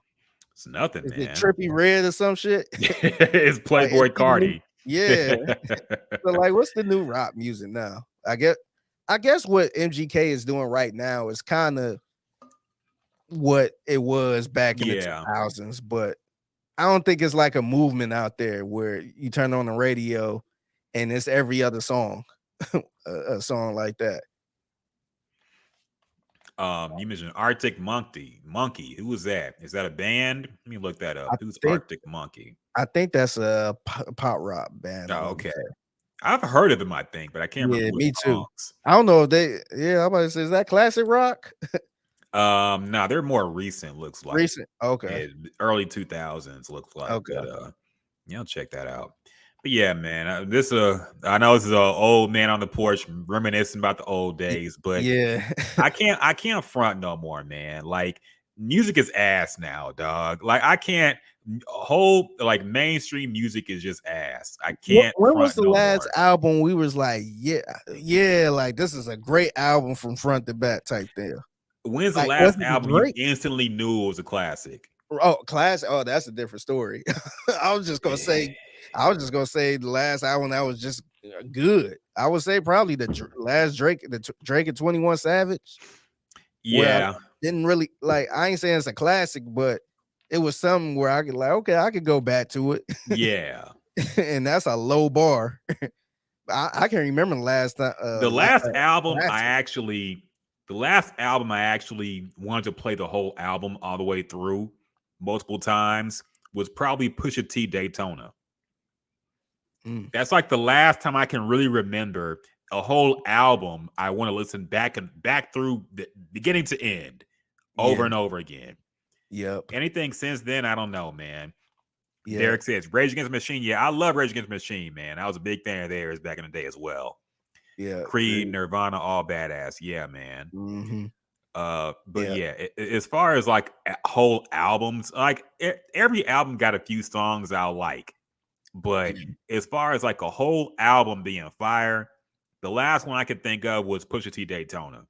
That's the last one I could think of for me, man. Everything else is just I like a few songs here and there, but I don't really go back to it. Yeah. It's rough, man. Speaking of the old school music though, when I was in Cleveland, I was hanging with my dad and uncle, and we just listening to old school music. And when I tell you, my dad gave the hottest take I heard in a long time on music. So my uncle, shout out to my uncle Rob, he's a huge Prince and he's a huge Prince fan. So we was talking about Prince and all that stuff. And then when he left, he's just like, man, I ain't gonna lie, like I couldn't stand Prince. I only like a couple songs from Prince. I'm like, really? I'm like, he lived through that time. And he said, man, I only like 2 or 3 songs from Prince. And then he said, and then he was like, you know who else I ain't care for? Man, I couldn't stand Rick James. Damn. No, I'm like, what? I couldn't believe it, but it makes sense for him from his point because he wasn't really a big fan of the 80s like that. The 80s music. He was more of the, late 60s, 70s. He he a big James Brown fan. He liked stuff like that. So I understood where he was coming from, but he was not a big fan of I don't think he liked Rick James at all. But Prince, he said he only liked 3 songs from Prince. I'm like, damn, that is wild. That's shocking. I'm like, what? Now, to be fair, I think there is some revision going on with Prince. I think we appreciate his music more now, especially now that he's gone. And I think his music has aged well. But I think Prince was, number one, he was a lot more experimental in his music. Yeah. To where, like, if you're a fan like funk at that time, he was doing like funk, rock and roll. He was switching genres all the time. And his music was way more experimental. I think Prince has a huge female fan base. Women loved him. My mother loved him. Yeah. My dad, I don't think, was a big fan of his, really. And I think a lot of men, I know a lot of men at that time, especially black men, that Prince was just a fucking weirdo, man. Yeah. Like the clothes he wore, the falsettos he was hitting, like they thought he was weird, man. That's why it's kind of funny when people be trying to say, y'all talk about these young kids, but y'all wouldn't say nothing about Prince. Like, I think a lot of people was saying stuff about Yes. Prince and what he was wearing. Yeah. I don't And think there's people turned the other cheek. I don't think people turned the other way and not said nothing. dog, they called him gay. They called him the F word. They called him all that, Yeah. man. I remember, dog. Every comedian had like a Prince's gay joke. Yeah. Okay. Niggas act like they don't now, but They talk about his clothes, wearing blouses and all that stuff. yeah. Dave Chappelle clowned him on Yes. the Chappelle show. He wasn't the first one to do that. Yeah. But everybody always act like, oh, nobody, y'all never say anything about Prince. I'm like, yes, they have. They yeah. did, man. Yeah. Yes, they definitely went at Prince, Yeah. man. What separated him from other people was he was actually getting a lot of women. Like a lot, he was doing a lot of stuff for women. So I mean, I don't know what he did in the bedroom, but he had a lot of women fans. Yeah, no, women love him. Still to this day, like the biggest Prince fans are like the older women now. Yeah. But yeah, there was definitely that sentiment as well. So I could see somebody being like, I wasn't a fan of Prince. Like somebody like 50 years old plus and was around at that time. I could see them saying I wasn't a fan of Prince because a lot of he wasn't for everybody, man. He wasn't for everybody. Yeah. Mag Wine Kimmon says my aunt was the biggest Prince fan. Yeah, I can see it, man. A lot of women, older women, love Prince, man. Yeah. But yeah, I don't know. I don't think that's a hot take to say somebody wasn't a fan of Prince at that time. I was a little more offended about him not like the Rick James thing is kind of wild though. I was like, I thought everybody fuck with Rick James. Me too. But another thing about my dad too, he's not really he don't really like the slow lovey-dovey songs, if that makes sense. Now I know that it was he liked some up-tempo stuff, but like Rick James had a lot of love songs with Tina Marie and all that stuff. So I guess maybe he didn't like that part of it, but I thought we talked about it. I want to say last week how Rick James was an amazing writer, and how he wrote Eddie Murphy hit. So I don't know. I was shocked at that. I was more shocked at that than the Prince. Yeah, that's wild, man. I haven't heard of people not fucking with Rick James at all. But yeah, I don't know, man. I don't know. That's kind of strange. But the Prince thing I could kind of see, man, because like older black men just thought he was gay. So it is what it is. Yeah. But looking back, I think he's gotten a lot more love and he deserves it. Yeah. Other things that happened this past week. Oh, yeah, I saw people were mad at Jim Jones.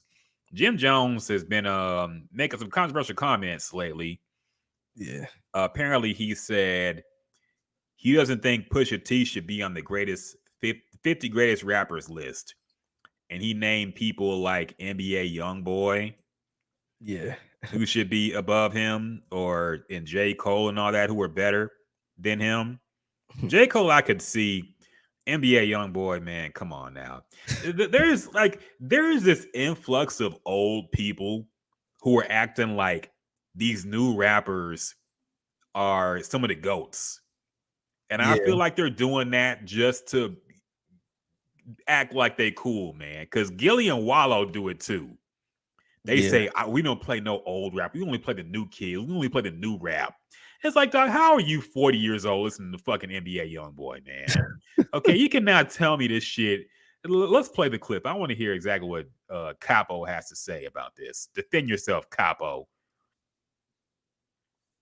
Hope I can't hear it. You say you can't hear it? No, I can't. All right, hold on.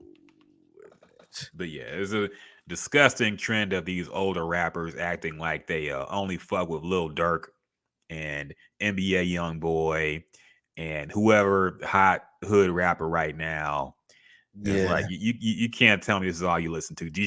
Tab says DJ Envy too. Yeah, y'all acting like y'all ride around bumping Lil Uzi Vert, man, in your old age. Come on, dog. Yeah. All right. Let me know if you hear this. Pusha T's the only artist on this Billboard list I feel like shouldn't be on here. Shouldn't? Yeah. You don't think Pusha T should be on the greatest 50 rappers of all time list? How? What has he done? What has he done that puts him in the greatest rappers of all time besides talk about that he probably didn't get. Wow. All by his side. He's nice. Yeah. He's nice as he can rap his ass. He can rap his ass off.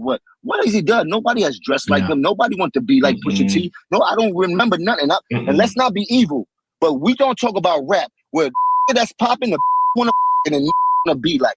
I don't know too many in this game that was leaning towards being like Pusha T. 50? You won't put no, career wise, like he's been a member of the Clips. He's been a part of Kanye's entourage. He has no solo classic songs himself. He's been a part of classic. Yeah, been a First part of all, of it. Lord been a willing. Part of it. Been a part of it. Then put Malice on there too. What are we talking about? Exactly. Oh my God! Now Pusha T don't hold no weight out here. Daytona, pushing bro. No out here. I would put Big Sean before. I would put Big Sean before Pusha T. Easily. But Jim Jones is on there before Pusha T. Okay. You can put whoever you want ahead of him. You're saying he's not. Cameron before Pusha T. Easily. Bro, you go in these clubs, I don't know no records they play in the club with or Pusha T. They don't play outside. Regardless of all that, Push is not in y'all's top 50. Name me one classic song that Pusha T put out by himself. Like he's in a rap group with his brother. You think that just negates him because he's a part of a group? NBA Youngboy before Pusha T. That's wild, Jim. That's NBA Youngboy before Pusha crazy. T. That's crazy. What do you? What? Nah, Jim just trying to get everybody mad. Pusha T around out here. You heard? Jim trying to get everybody mad. That's Jim's. Look at him. Look at him. But that's what I'm trying. That's how I feel about Pusha T being on the top 50. Not saying he don't get busy. Not saying he don't got platinum records. Not saying he's not part of good music. Not saying he's not part of all of these things. But he's not the leader out his bunch. Yeah, rap discussion is just gone down. It's getting ridiculous, man. I'm sick. Go ahead. I had a problem with them. First of all, saying what has he done solo? Because last time I checked, we put Andre 3000 up. Yep. And let's be real. I know Love Below was his solo project, but that was still an Outkast project. Yeah, it wasn't a strictly Andre 3000 project. It was tight. It was Outkast double disc. So I just don't understand why I hate when people try to neglect the group effort he put in. Like, oh yeah, like take that away. What he did solo, like, dog, he's a rapper, man. Like, look at all of his body of work, man. That like I had a problem with that, and I'm gonna let you go ahead too, because I kind of got a theory why not Drake, but Jim Jones is kind of doing this a little bit. He's trying to suck up to Drake. Look, man, who did Drake bring out last time he was in New York? Good point. And this is kind of to what I be saying about Drake, how he's a genius, because Drake never been the guy that talk shit about old rappers. Mm-hmm. He never been the guy that would say, "Oh no, you old washed up." What he do? He shout them out on songs. He'll name a song after them. He'll bring them out on stage and honor them, which I like. I like that he do that. A lot of people thought it was corny. I actually like that he do that, but him doing that makes other people not really criticize him. So Dipset probably won't ever criticize Drake or bring up Pusha T in a good way, because they got Drake on their side now, and they probably want a Drake feature in the future. So I think him kind of doing that. I'm not saying he doing this because of the beef, but I feel like that's kind of part of it a little bit. That if Drake never acknowledged Dipset at all, I don't think he'd be having the same type of energy. I think this is a little bit sucking up to Drake a little bit. I wouldn't be surprised. I wouldn't put it above Jim Jones to do some shit like that, because he still thinks he's relevant in music. Despite the last memory we have of him being washed by the Locks in the versus battle that now he wants a rematch on, which hopefully does not happen because nobody wants to see that shit again. But yeah, man, it's fucking like the rap discourse has just gotten so bad lately, man. It's just the arguments people use as to why somebody is top 50 or is not top 50 is just fucking annoying. Nobody wanted to dress like him. Nobody plays his music in the club. Nick, so the fuck It's not a what, fucking man? fashion show, man. Do people like what the? It's not a fashion show, number one. And number two, people don't play fucking Big Daddy Kane or Rakim in the club either. Does that mean they're not top 50 rappers of all time? Yeah, yep. Black Thought is not played. I don't think I ever heard a Black Thought song in the club. Now that I think about it, it's fucking ridiculous, man. Yeah. Well, if you want to talk about the 50 best dress rappers, make that gay ass list, dog. Like, I don't fucking care about how anybody who wants to dress like a rapper. I mean, if you want to talk about people who influenced fucking had a movement and were the hottest rappers at the time, Soulja Boy should be on that list then, man. Fucking he had a little mini era himself. Lil Jon should be in there. They ran the fucking early 2000s, man. Like, what are we doing here with this bullshit criteria they make for a top 50 rapper, man? Jim Jones should be ahead of Pusha T. What the fuck? Come on, man. Like, the arguments that people use are just so annoying, dog. It's annoying. It's lazy. Like, you sitting there saying, he was in a group, so Malice should be on it. No, this dude, like, he showed out with Malice, man, and and eventually moved on from Clips and was still showing out. Pusha T, like, say what you want, his projects are still anticipated. Whenever he drop, it's still anticipated. Where that's a stop and let me go listen to this. Like, I just don't get that, man. I just don't understand how you can fix your lips in. And I know Jim was probably joking when he said NBA YoungBoy, but come on, man. Like, are you serious? Like, so like, he can't be top 50. Like, I wish we could look up this top 50 list and name everybody who's better. Like, come on, man. That's ridiculous. Nah, nigga want to say NBA YoungBoy, dog. Come on, man. Cameron, I understand if you 16 years old. Cameron, you can make an argument for it because pre-Dipset era, he was very lyrical. And you could say he has some classic albums with SDDE and all that. But I don't know. Come on, man. To argue that some of these people should be above Pusha T because Big Sean, really? What name the classic songs and albums from Big Sean? Like Big Sean? Exactly, dog. Like, his arguments made no sense. And Matt Wine-Kim has had a good point. She said, Jimmy is a shit starter now, is how he stays relevant. I can't stand that strategy of marketing. Yeah, there's some old rappers who just stay relevant by hating on everything, man. And saying so-and-so, this great. Melly Mel been doing that recently, too, which has been disgusting, dog. Even shitting on Jay-Z. Everybody, man. Nas, Eminem. He said Eminem wouldn't be shit if he was black. He said a bunch of wild stuff about some legendary rappers, man. It's like, it's getting annoying, dog. It's this old school rappers trying to hate on these lists that come out and hate on whoever is a legendary rapper for being rated too high or whatever. It's wild. We see Jay on Twitch. What's going on, Jay? We're doing well over here, man. He says Wale better be above Pusha. Now you tripping too, dog. Wale. I hope you misspelled somebody else's name and you weren't talking about Wale the rapper. Hey, we gotta be honest, man. We gotta look at each of their catalogs. I don't think Wale catalog. Yeah. Come on, man. I've never felt like listening to a Wale song in my life, dog. Like, maybe one came on, I'm like, it's not that bad. But I've never been like, let me see what Wale cooking up. I've never felt like that. And we talked about this on the podcast. Well, I talked about this on the podcast. I always thought Wale was a good rapper. Like, I could never fix my lips to say he's trash. But I could never get into Wale, man. Like, I just didn't see what other people see.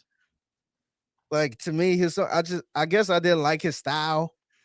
And then I think one of my biggest gripes on Wale was at the time he was just all over the place. Yeah. 1 minute he kind of be poetic, and then another minute he rapping about 600 bins, and kind of Maybach music type thing, which it was cool, but like I don't know, I just didn't gravitate to Wale as much, man. And Jay mentioned the Ambition album.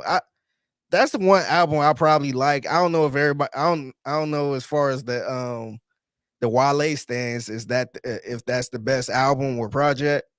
But what's the album about nothing that everybody always talk about? Yeah, I couldn't yeah. really get into it, man. I know it was a big deal because Seinfeld was on it, but I just wasn't into it, man. I don't know what it is. I just wasn't into it. And Wale, I think he got to a point where he was, you could tell when artists listening to criticism, Yeah. where he kind of get a little too emotional, and then he tried to do something that everybody else want him to do. And it's like why are you trying to do what everybody else, like, why are you trying to please everybody? Just be yourself at this point. So I kind of got a little irritated about that. Yeah, no, I've never been a fan of his, man. I agree with you. He's not a bad rapper. He kind of reminds me of like a J. Cole type. Like he's not a bad rapper, but he's just he comes across as very average to me. Like he has some he has some songs, but I could just never get into his anything he put out really. And his Yeah. persona don't help, man. His persona, he's very like a whiny person on social media. He's whined a lot about everything. It is his sales numbers, the whatever. Like he's always whining on social media, and that didn't help as well. But musically, I could just never really get into him. Man. Yeah, like to me, like, have you ever had an artist that you didn't really care for, but their radio songs was like, all right, this radio song cool. Like it's something I'm not just gonna say turn this bullshit off. Yeah, But like he had the song, like some of the smoother R&B songs, where I'm just like, okay, that's not a bad song. Like it's cool, but not cool enough for me to buy this album. And even some of the albums I did check out from him, I just wasn't really into it like that. yeah. Man. Jay said he was just thinking about the most mid rapper he can name because he don't like Pusha T. Okay, you don't like Pusha T, we get the point, man. But Wale should not be above no Pusha T on no damn list. And Derek don't even know how these rappers are named. He said Wale is Wale, W-A-L-E. Wale with a little accent mark on the E. Yeah, and he made it clear before, not well.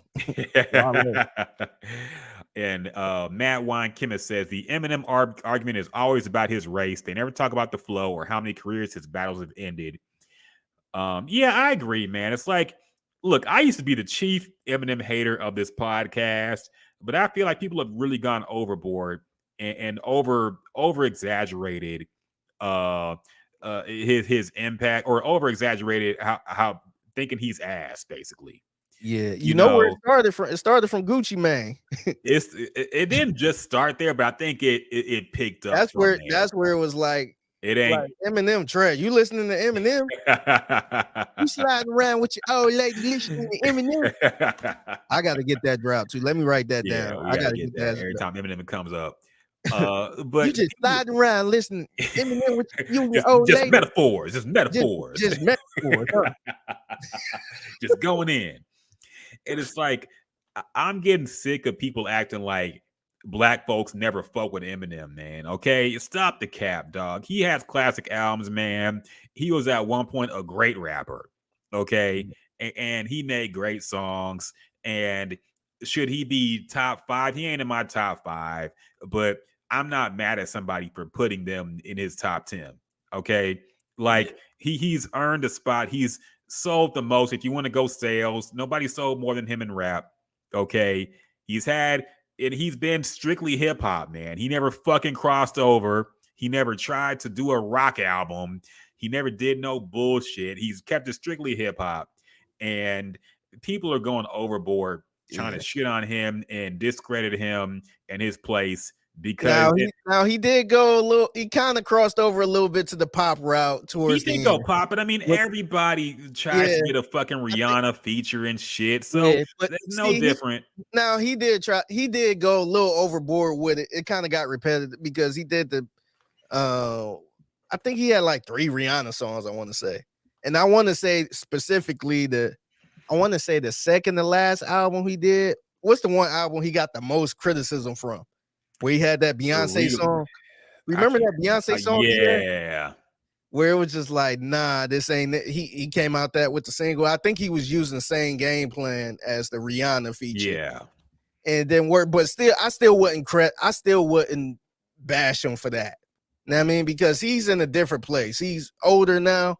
He's not making the I want to kill you type of song. Mm-hmm. So I wasn't even mad at him for that. That just wasn't my cup of tea. But it took him a long time to get to that point. This is like 10 years in the game at this point.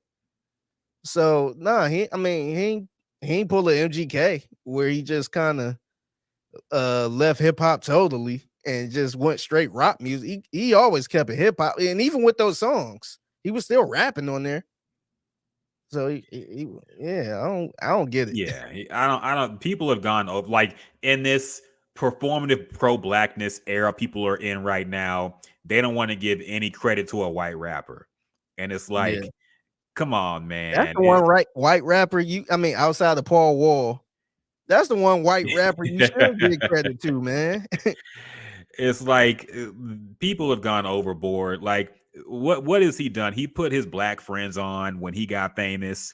He made them famous as well. Like, he put on black rappers from Detroit. Like, it ain't like he got on it and brought a bunch of white rappers with him. He wasn't like a culture vulture where he just turned his back on hip-hop. He brought on like Obi Trice, who was dope.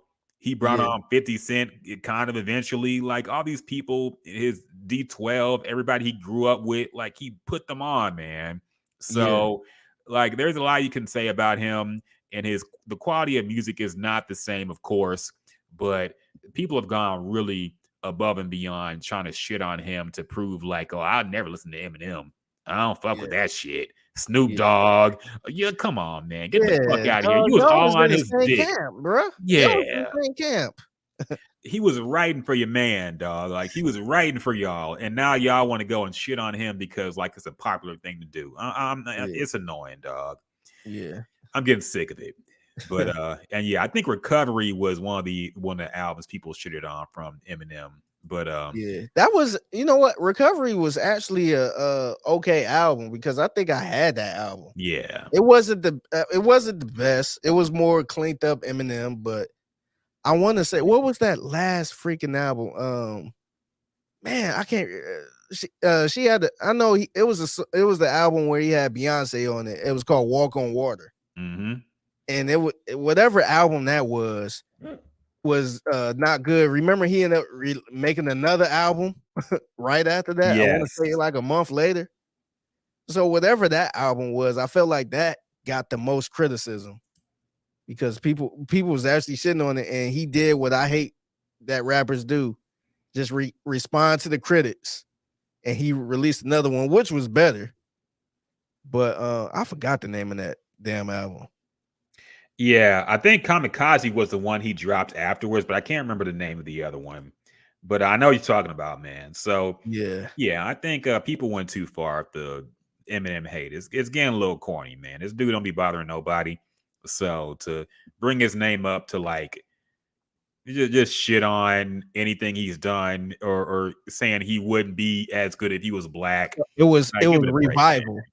I remember that Revival. That's right. Yeah, Revival, and then he released Kamikaze after that. It's getting a little annoying, man. It's getting a little annoying. Yeah, it's just like, come on, man. Like, look, man. He good in my book.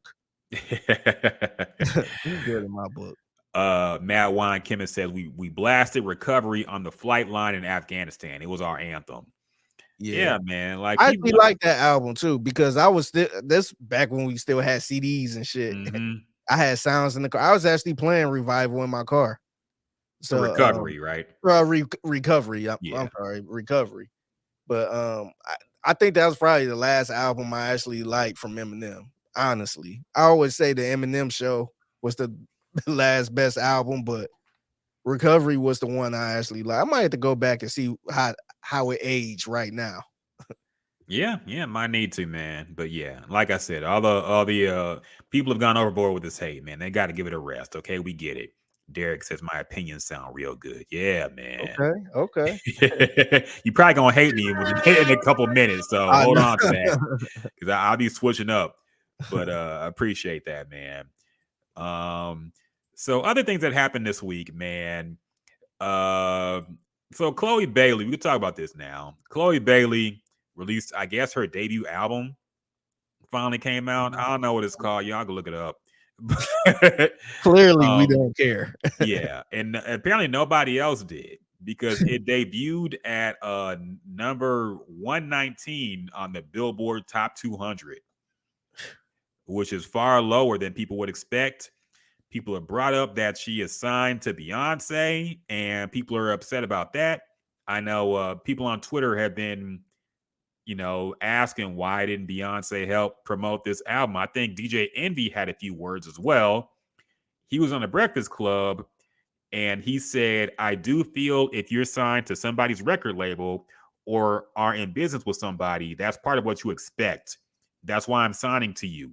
I'm signing to you because I'm hoping to get a Beyonce verse. I'm signing to you because I'm hoping to get some of your fans. I'm signing to you so I can get some of your knowledge and wisdom and your promo. And Charlemagne kind of countered that. He said, I think Beyonce should post because that's her artist, but Beyonce isn't obligated to post. If Beyonce's post is going to make y'all buy the album, great. But the reality is, if you didn't know Chloe's album is out, you know now, so go buy her album. Yeah, man. So people have some theories as to why Chloe has been flopping. It seems like the industry is trying to push her pretty heavily. She's been in some very risque outfits. She had a sex scene on a TV show recently. Like she's been doing a whole lot and people say she's doing too much or whatever the theory is. People were, I guess, kind of confused about her collaboration with Chris Brown. I did see some of her fans upset with that. And I think that turned people off as well. She had a song with Future as well that came out that I don't think did all that great. And so, yeah, people are trying to, I guess there's some theories out as to why Chloe is flopping and why Beyonce is not helping her, or if Beyonce should help her.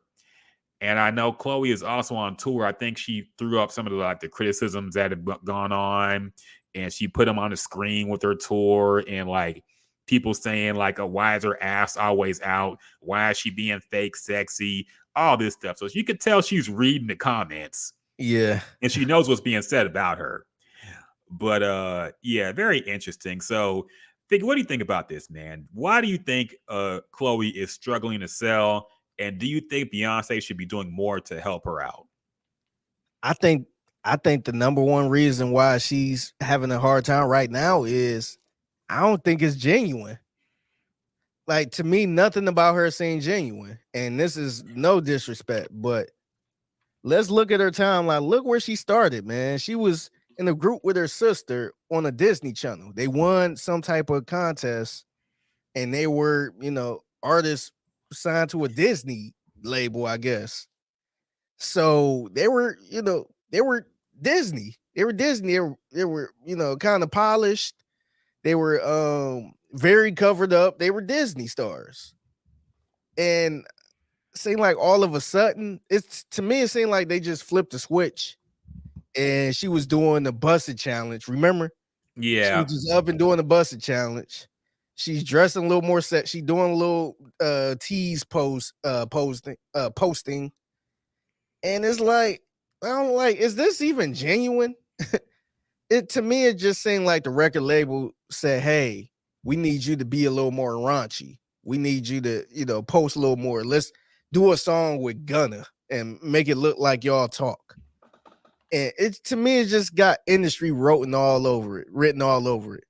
So I think, look, man, fans is born on a Friday, but not last Friday. We not stupid. We kind of know what's genuine and what's not. It's a reason why a lot of fans are connected to somebody like a Glorilla over somebody like a Chloe Bailey who got a huge label behind her, pushing her. So I think the number one answer is it's not genuine, man. People not really buying it. Like, yeah, so some people might feel like the music is good, but me and you talked about this a lot. We like to feel where the artist is coming from. We like, we like to feel the genuine ish, I guess. Yeah. We like to feel the realness. And I don't really see that with her, man. To me, it seemed like even the set scene, she wasn't even in the whole damn show. She was in there for an episode. And that got the most promo. I ain't hear nothing else about that damn show outside of that scene.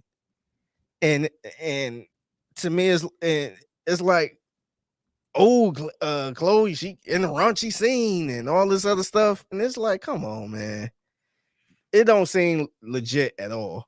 So I think that's the number one reason for why she probably sold what 20,000 records the first week or whatever it was. Something like that. Yeah. But as far as Beyonce promoting her, I mean, I don't look, maybe she could have posted a little bit, but I don't know if that would have helped anyway. That probably wouldn't have helped. And I think Beyonce kind of still look when you sign to another artist, an artist gonna look out for them before they look out for you. So Chloe on a way lower level, so it ain't gonna affect Beyonce at all. But all this pushing and all this promotion ain't enough. So now, so a Beyonce post is what you need to get over the top. I just don't think that's how it worked, man. I think, like I said, go back to my first point. I think we ain't fooled, man. We see the fakeness. And I think she just need to be herself. I don't even know what Chloe is. We can see a lot of people who they are. You can tell some people kind of, more in the background. We see it with Kendrick. We can tell Kendrick is not like a party person. He more low key. He do his shit and then he get ghost. We can kind of see that and understand that. What can you tell me about Chloe Bailey? Like, is she a freak? Is she just a person that's real sexual? Is she quiet? Like, I don't know anything about Chloe Bailey. And, this could all be a front. So I think that's the number one reason why she sold that many records. And I don't think a Beyonce post is going to help. Now, should she do it? Sure, I guess. I don't know, but I don't think that should be her responsibility unless it's in a contract or something. Because, just getting that opportunity should be a blessing where you have a label backing you up and, giving you this promotion and all the other stuff. But like I said, I just don't think, I think we all see the fakeness in it, man. It looked very industry-ish. Yeah, I think her biggest problem is she just don't have a hit, man. Like, I think there's plenty of fake people in the industry, plenty of people acting street when they not, plenty of people acting sexy when they really don't get that energy. I think her biggest problem is she just ain't got a hit that popped, and I don't know whose fault that is. Maybe her management, maybe she's just not seeking the right sound. Some of her career moves have been confusing. And here's the thing, like, everybody who grows up as a child star, like on some Disney Channel type shit, they always go this route eventually. Okay. Mm-hmm. They get to the age where they don't want to be seen as like the kiddie star. They want to separate themselves. They want to go grown and sexy, out here, sexual, I'm more vulgar, and I'm cussing in my songs now. They want to shed that image of the Disney star. Miley Cyrus did it. Ariana Grande did it. Like, everybody who grew up in that era, who was an artist, wants to shed that when they get in their 20s, man. So that's just how it goes. But I do think basically it seems like she's trying to get rid of her old fan base for a new one. But I don't think this new fan base is going to fuck with her like that. Like, the Chris Brown thing is just confusing, man. Like, I feel like a lot of her fans just did not fuck with that at all, you know. And things like a Future feature, like a Future feature would have popped in 2013, you know, something like that. But I don't think he's the hit maker. He can sell on his own. Yeah. But a Future feature in 2023 is not what it was 5-6 years ago, man. Like, Yeah. it's not going to top the charts for you, dog. So Yeah. And two, I think if you look at the whole Chris Brown feature, look who she signed to. She signed to yeah. Beyonce. Who is Beyonce married to? Jay-Z. Who Mhm. is Jay-Z always bragging about? Yeah. Beyonce, Kanye, and Rihanna. And we always thought Chris Brown had some type of I guess not issue, but it was some type of what you call it? Not like a, I guess not blockage, but Like a black ball. like a black ball when it comes to, Rock Nation. Mm-hmm. So, a lot of Beyonce fans are probably, connected to all that too. So I just don't see them, rocking with a Chris Brown feature like that. Yeah. Yeah. And I don't think Chris Brown fans are gonna like Chloe like that, man. Like, they're just not gonna gravitate to her music. So it seems like she's trying to cultivate a new audience, but that new audience just it isn't there for her now, man. I feel like she don't have to be 100% kitty, but it seems like she just went to the extreme to try to get like the Chris Brown Future type crowd, you know. And I just don't think that crowd is there for her, or that market is open for her right now. But ultimately, man, like, the hits will determine everything. If she could get a hit, she could blow up and she would sell a lot more. She just hasn't found that yet, man. And she's tried everything, it seems, you know.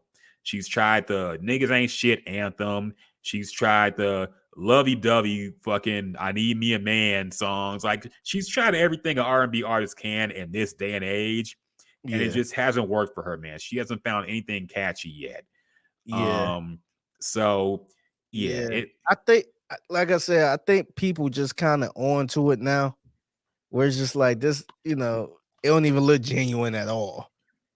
So I think people don't gravitate to that. And like you mentioned earlier, yeah, there's a lot of fake people in the industry that's fake gangster and all that stuff, but at least it come off believable. I mean, Like does Drake come out believable, man? he We saw don't, how but he started. he And we don't, but he had the music though, man. He had exactly, which is my point. he The had hits some really determine good music. everything. Yeah, he had the music, but he also had some gangsters behind him too. So you couldn't really, like, people that tried to call him out, it didn't really, it didn't really do anything. You know what I mean? So that's why I mentioned earlier, he a genius for bringing, showing homage to paying homage to like a Dipset, and paying homage to all of these people where they can't even talk shit about him because he showed them love when nobody else did. He did, what a lot of rappers today don't do. So I think he kind of playing, chess, not checkers when it comes to that. So, you ain't gonna get a lot of people, especially in the industry, shitting on Drake because he kind of got, like a chokehold on everybody. But like I said, it's a lot of people that, kind of had that image of, damn, he a gangster, and we find out later that he might not be gangster. Rick Ross. I think Rick Ross had that image of being a boss. And the correctional officer thing came out, and that kind of hurt him a little bit, but he still, he still made the music, and he was still kind of doing his thing. But I just think, out the gate, Chloe didn't come out like that. I feel like people call bullshit as soon as it came out. And I don't think, honestly, like, I listen to some of her music, I don't think it was that bad where I'm just like, nah, this ain't it. But I just felt like people not connecting with Chloe. And I think the major part is them connecting with the actual person over the music. Because when you could connect with the music, you could kind of do no wrong, because a lot of people for some reason connect with Cardi B, and you know, connecting with Cardi B kind of make you want to connect with the music. And that's the But Cardi same B thing. had a hit out the gate, man. Yeah, Like she that had a hit, Bodak Yellow was everywhere. but she also had personality too. Yeah, it She helped, had of course. personality on Love and Hip Hop and stuff. And you know, you kind of know the backstory or where she started and all that, which made you kind of love Cardi B. It was genuine, right? Mhm. It seemed like it was genuine. I just don't see anything genuine about Chloe right now. And that's kind of my whole point. Even the Glorilla, man, like that song came out of nowhere. Have you seen that video recently of that that fuck nigga free video? Like, Maybe bits and pieces. like she looked rough in that video. And that song took off nowhere. That song took off out of nowhere. And right after that, man, she got her veneers. She glossed up on everybody. And you know, people kind of relate to her because she kind of hood and ghetto. And you know, you can say what you want about the songs, but you know, people kind of relate to that type of deal. And it seemed genuine. I don't think it was like an industry plant where somebody said, "Hey, act like this." I think she was really twerking on the headlights with her ratchet ass friends. But like I said, I just don't see it with Chloe right now, man. To me, it really don't see believable. And it kind of sucked because it shouldn't be like that. You should, I mean, if the music is good, you should support the music. But the way our minds is, we want to believe the person, what they doing with the music and how they are, before we actually support the music. I think it's the other way around, man. Like, I get your point. And I think that has to do with it. Like, and I said it from the beginning. The whole thing it sounds fake from her. The fake sexy thing. She looks like somebody who's being sex trafficked. You know, like she looks like a hostage sometimes, man. But I think the hits dictate everything, man. If she had a hit, people would buy into her. People would defend her. Like, look at Doja Cat, man. Doja Cat had the hit with the Moo song, the Bitch I'm a Cow shit, but she was out there before that. You know, she was on a major label. She had a mainstream debut album come out that didn't get any traction until that hit popped, you know, and then everything steamrolled from that. Chloe just don't have that, man. If she had a hit, people would give the program, man. Yeah, there will be people who hate. There'll be people who call her fake still. But I think if she had a hit that was undeniable, people would get with the program, man. But she just don't have that. And that's why she's struggling. But she got a song with Chris Brown. I know we're not the biggest Chris Brown fans, but it seemed like everything Chris Brown touched kind of become a hit, man. And it just didn't. Has he had a hit since No Guidance? Let's be like an undeniable hit. I feel like every feature Chris Brown hop on is like people go to it. He got a rabid fan base. And I haven't really heard that Chris Brown and Chloe song that much. Like, Chris Brown fan, you know, we did a podcast with Chris Brown fan. And they usually run to whatever he put out. And I just felt like this wasn't it, man. I feel like you can't really miss with a Chris Brown feature.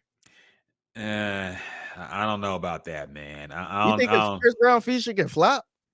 Yes. Like I said, man, he hasn't had a real hit since No Guidance. Let's be real, man. And that was how many years ago now? And he's dropped albums since then. When's the last time you had like a big Chris Brown hit that was just him or him in a feature? He's featured with a bunch of people now, you know. And yeah, you're right. He does have a rabid fan base, and they will support him no matter what. Yeah, I just think if you have a Chris Brown feature, you on the Beyonce label, and I mean, say what you want. You got a Future feature. You got whatever she can pretty much have whatever feature she want, probably outside of Beyonce, and that ain't working. Like, none of that's working. It's not. It can't just. I mean, like, look. the songs ain't like. Are the songs really that awful? where people just not interested in the song, or is it you? Look, man, we're kind of saying the same thing. I'm just kind of asking. I Because think, like of course, if you have a hit, people will, latch on. But if you got, this, budget and you got all this promotion and all that stuff, and that ain't working, because to be honest, with all this promotion she got going on, I would have thought she at least would have been in the 50,000 first week or somewhere around there.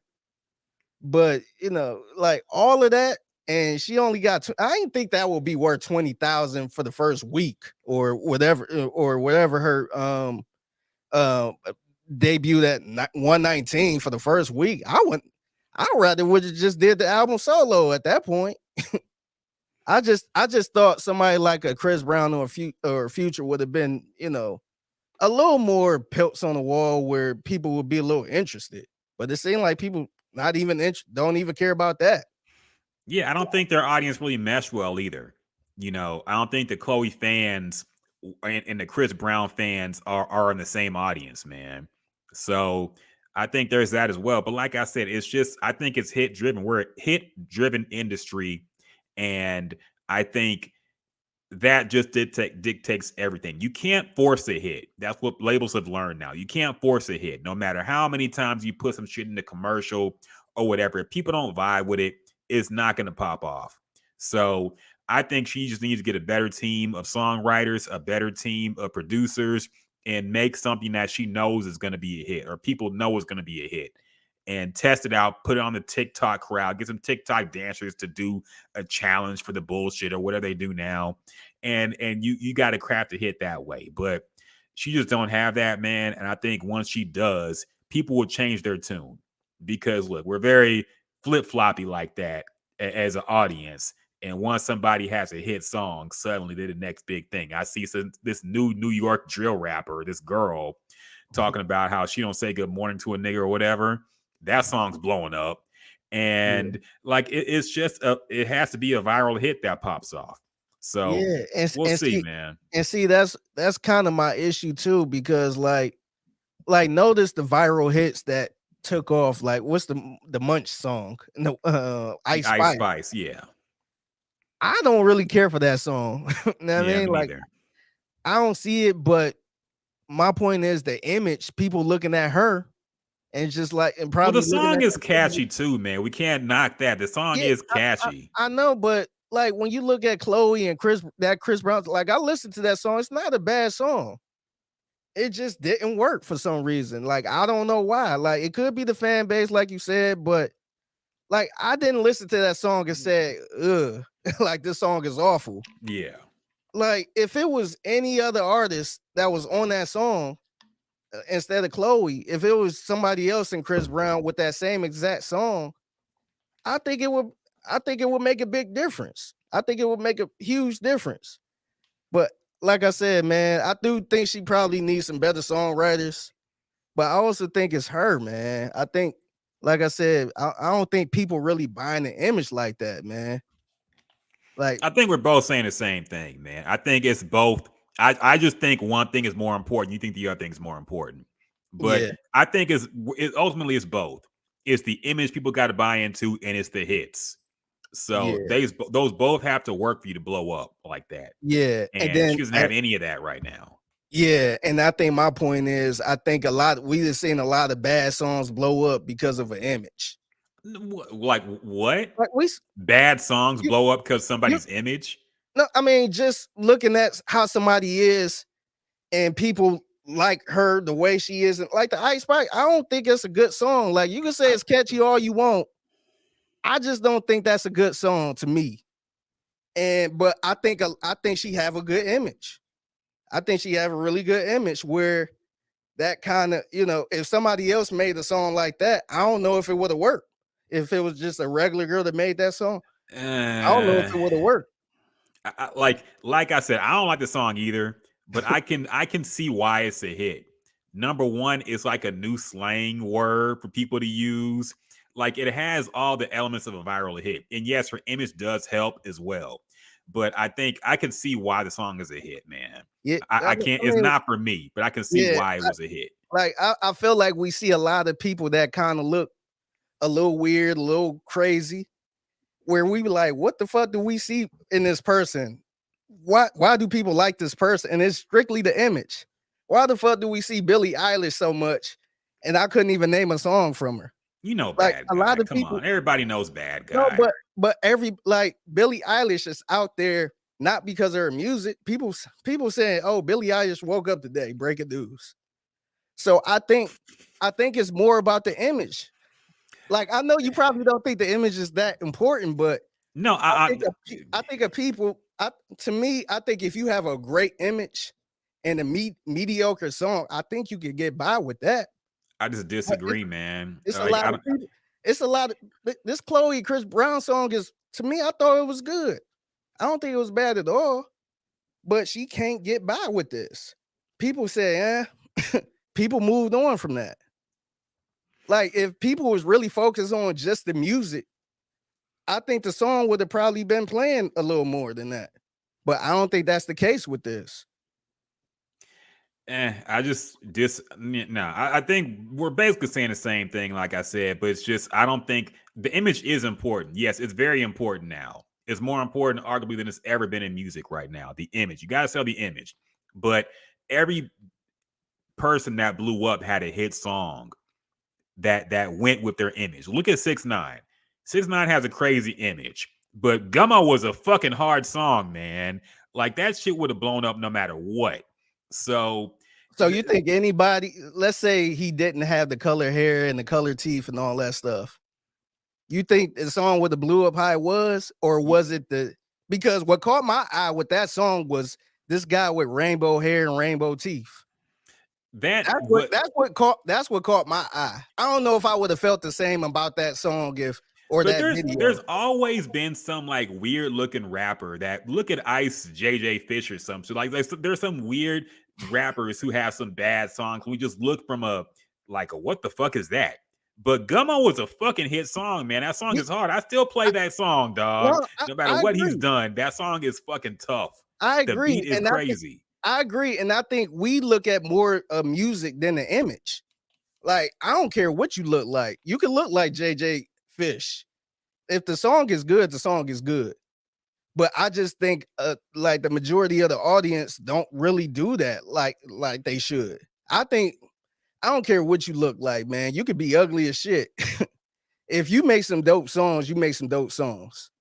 But I just feel like look at the artists that's not really attractive that make really good music.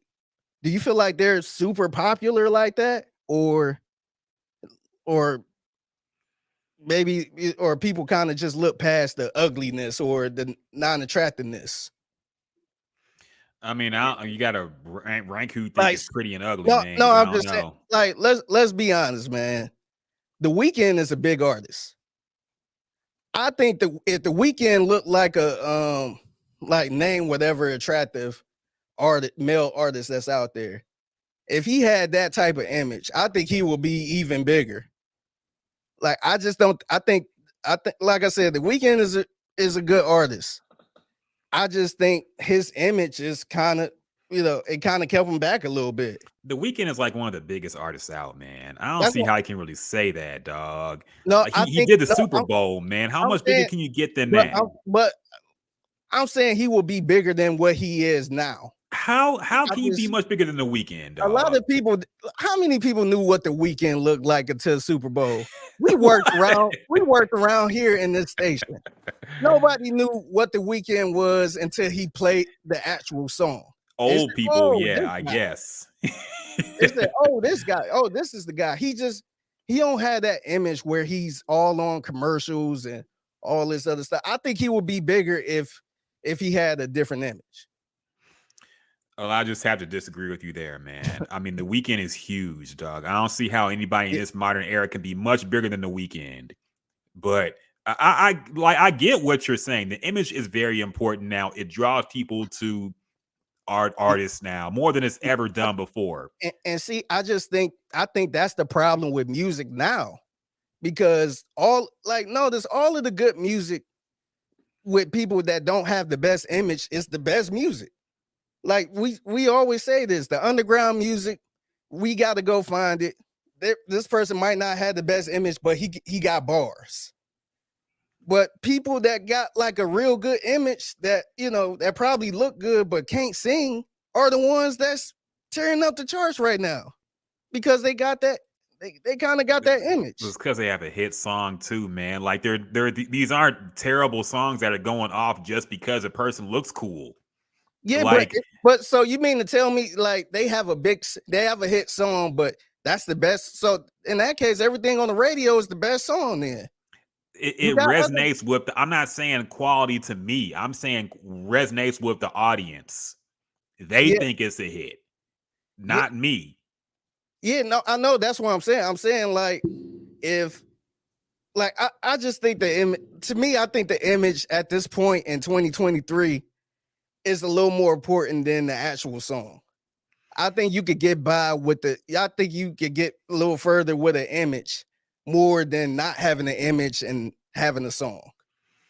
I think you can be way more relevant in music just having a cool image. I think Blueface made this point to DJ Academics, and I agree with it.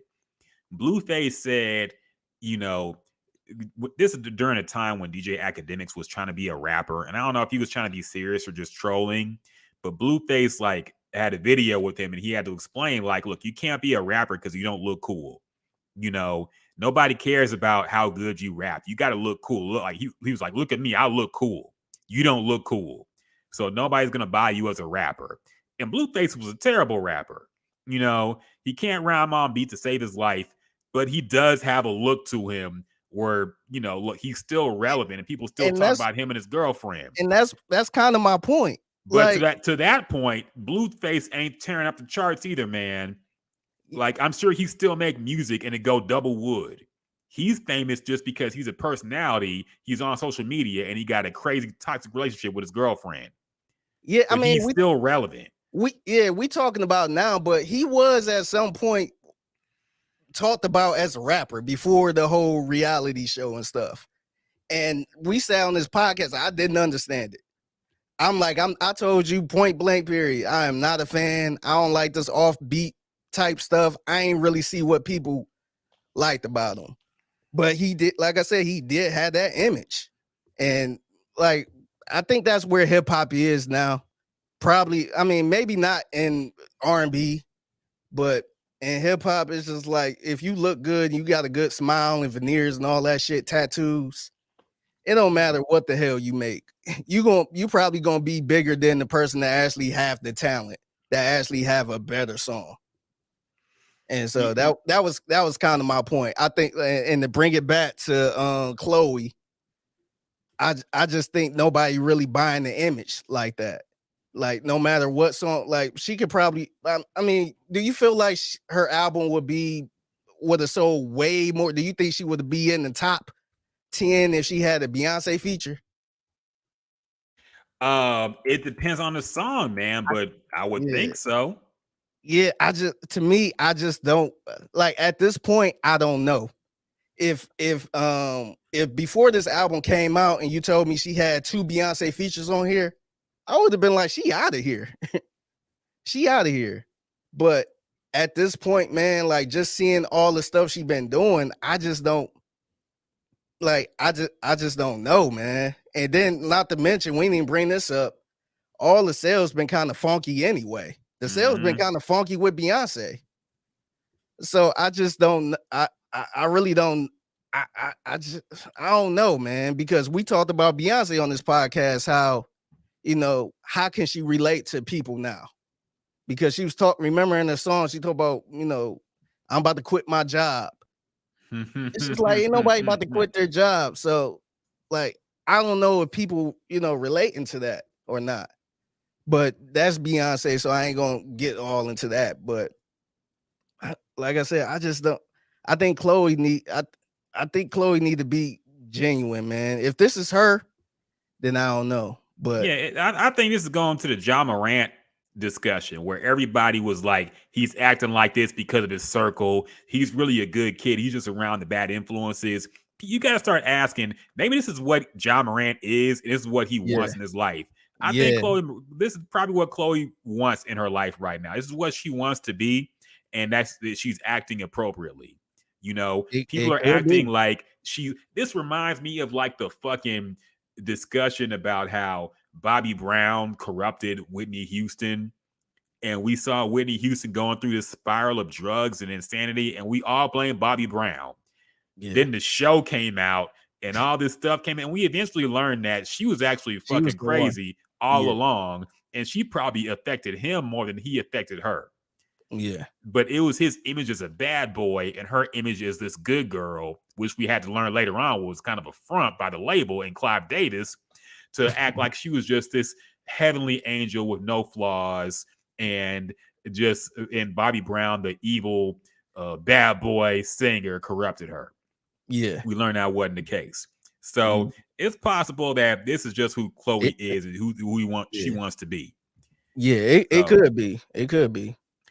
Mad Wine Chemist says, "Don't rag on Chris Brown." Look, we rag on Chris Brown on this podcast. Okay, your compatriot Jasmine ain't here to defend his honor like she usually is. So we gonna rag on Chris. We Brown. rag on him a lot, but in this conversation, I feel like Chris Brown was always a blueprint for if you want to get a song played. I feel like Chris Brown was always that. Like if I was a rapper, think he was that. I just don't think he's that anymore. Yeah, if I was a rapper, I think outside of the obvious, like Drake and stuff like that, I feel like Chris Brown is kind of a cheat code to kind of get a quick little, Chris Brown on this song. Let me check it out because of his rabid fan base. So that I think if you're a rapper, yes. I think if you're a female singer, female fans are not gonna like it for the most part. That's a little different conversation. Yeah. But I think for rappers, I think you're right. A Chris Brown feature for a rapper will do quite a bit. But for a R&B singer, especially a young one with a younger fan base, they don't see Chris Brown the way that somebody in their 30s do, probably. So it is what it is. And Jenny, Mad Wine Chemist also says she's talking about The Weeknd, who you say would be bigger if he looked a little cooler. I think y'all kind of looking over what I'm saying, though. She said he dated Selena Gomez. How is his image not big? I think y'all trying to say that I think he's kind of small. I don't think he's small at all. You're saying he could be bigger if his image was different. I think he will be huge. I'm not saying he's gonna be Michael Jackson or anything like that, but I think he will be fucking huge, man. Like all the shit we thought Chris Brown was gonna be, I think he will crush all of that shit, man. But my argument is like he is that, man. I know he's huge where he's at right now, though. Without the the Chris Brown image, the little image before the bad boy shit. I just think he will be out of here. Like, so I think he will always be in a conversation no matter what. Like, look, let's be real. Let's go back to that Super Bowl. How many people said that Super Bowl, that halftime show sucked? Yeah. I ain't think it sucked. I thought it was all right. Like, it's the weekend, so I wasn't really I'm not trying to nitpick a halftime show like that. But a lot of people felt like it sucked. I just think if he had like a little better image, I don't think we'd be having this halftime show suck type of conversation. That's all I'm saying. I'm not even trying to downplay The Weeknd at all. I think he's a huge artist. I just think, like, look, I think he'll be way above Bruno Mars. I think he'd be way above a lot of people, man. And I'm giving him more credit by saying this. Like, I don't think in this era you can be way above Bruno Mars. That's my argument. I think The Weeknd now is as big as he could be potentially ever. Even if his image was different, even if he was in more commercials, I don't know. Like, his music is played everywhere. His music is always on the radio. Like, he has hit songs. He's gone platinum. He's done worldwide tours. He's done a Super Bowl. Like, I just, in this era where like we said before, there will never be another Michael Jackson. There will probably never be another Beyonce at this point. Yeah. You know, Taylor Swift, they're the last of their kind. I don't think any modern artist will ever be as big as those people. And look at somebody like you said, mention Taylor Swift. She's a good looking girl. Mm-hmm. Like, I think she's beautiful. She's in all. Look at all the commercials she's in. She's always popping up in a commercial. I don't see The Weeknd in a lot of commercials. I think that's a personal choice, though. I think he's more of a recluse. Like, I think he's more like a Frank Ocean type, but not that bad. Than he is like a Taylor Swift or somebody who wants to be in TV shows and movies and shit. But that's the point I'm having, man. Like, if he I think he could be bigger than that if he was in that type of stuff. But I guess we'll never know. It's kind of his personal reason. Yeah. But I just think, like I said, if he had a better image than what he have now, I think we would see him in all type of commercials, no matter what. Like, I hear his music all the time. But the way you're saying it is like he's not being offered these things. And I just don't think that's true, man. I just don't think he wants to do them. But that's a personal choice. You know, I don't think it's people look at him and say, well, nobody knows who he is, or he doesn't look cool enough to do this shit. People know who the fucking Weeknd is, man. So he turning down all of these commercials, all of these opportunities. I'm sure he just doesn't want to do them. He told his management, don't seek that stuff. I don't want to do it. And like this is all conjecture, man. We don't know. I mean, we don't know. It's just hard for me to believe one of the biggest artists, you know, around this time is turning down all of that stuff to be up there with the Taylor Swifts. And you know, he's already up there. But I don't know. I just think somebody that big like that, I just don't see him turning that down just because he just don't want to do it. Why not? He's a huge star. Why wouldn't he want to? He did the Super Bowl. If that's the case, he wouldn't have did the Super Bowl. Like, to that point, like, and he was a rebound on the Super Bowl. Do you think Rihanna is not being offered anything to do anything? You think she's not being offered movie roles, TV roles? She's been in movies. She's been. Do you think she's not being offered these things? And that's why she don't want to do them. She's been in a lot of stuff, though. It's not like she's never been in anything. She's taken basically a fucking 10-year hiatus. Do you think she's just not being offered anything? She don't want to do this stuff. Here's a Weeknd. It's nothing. But she been in stuff before. Where the point now, she kind of don't want to do it anymore, though. Like, I mean, it'd be a different thing if the Weeknd was doing all of this stuff and he going to hiatus. Like, Kendrick Lamar was doing a lot of stuff and he went on a hiatus. But what did the Weeknd? What name me all the stuff the Weeknd was doing, and then he said, "Nah, you know, I'm gonna chill out." He was never that type from the beginning. He always been he was a writer for Drake. He was more in the background. His music was so amazing that he blew up. Ain't nobody think he was gonna blow up like that.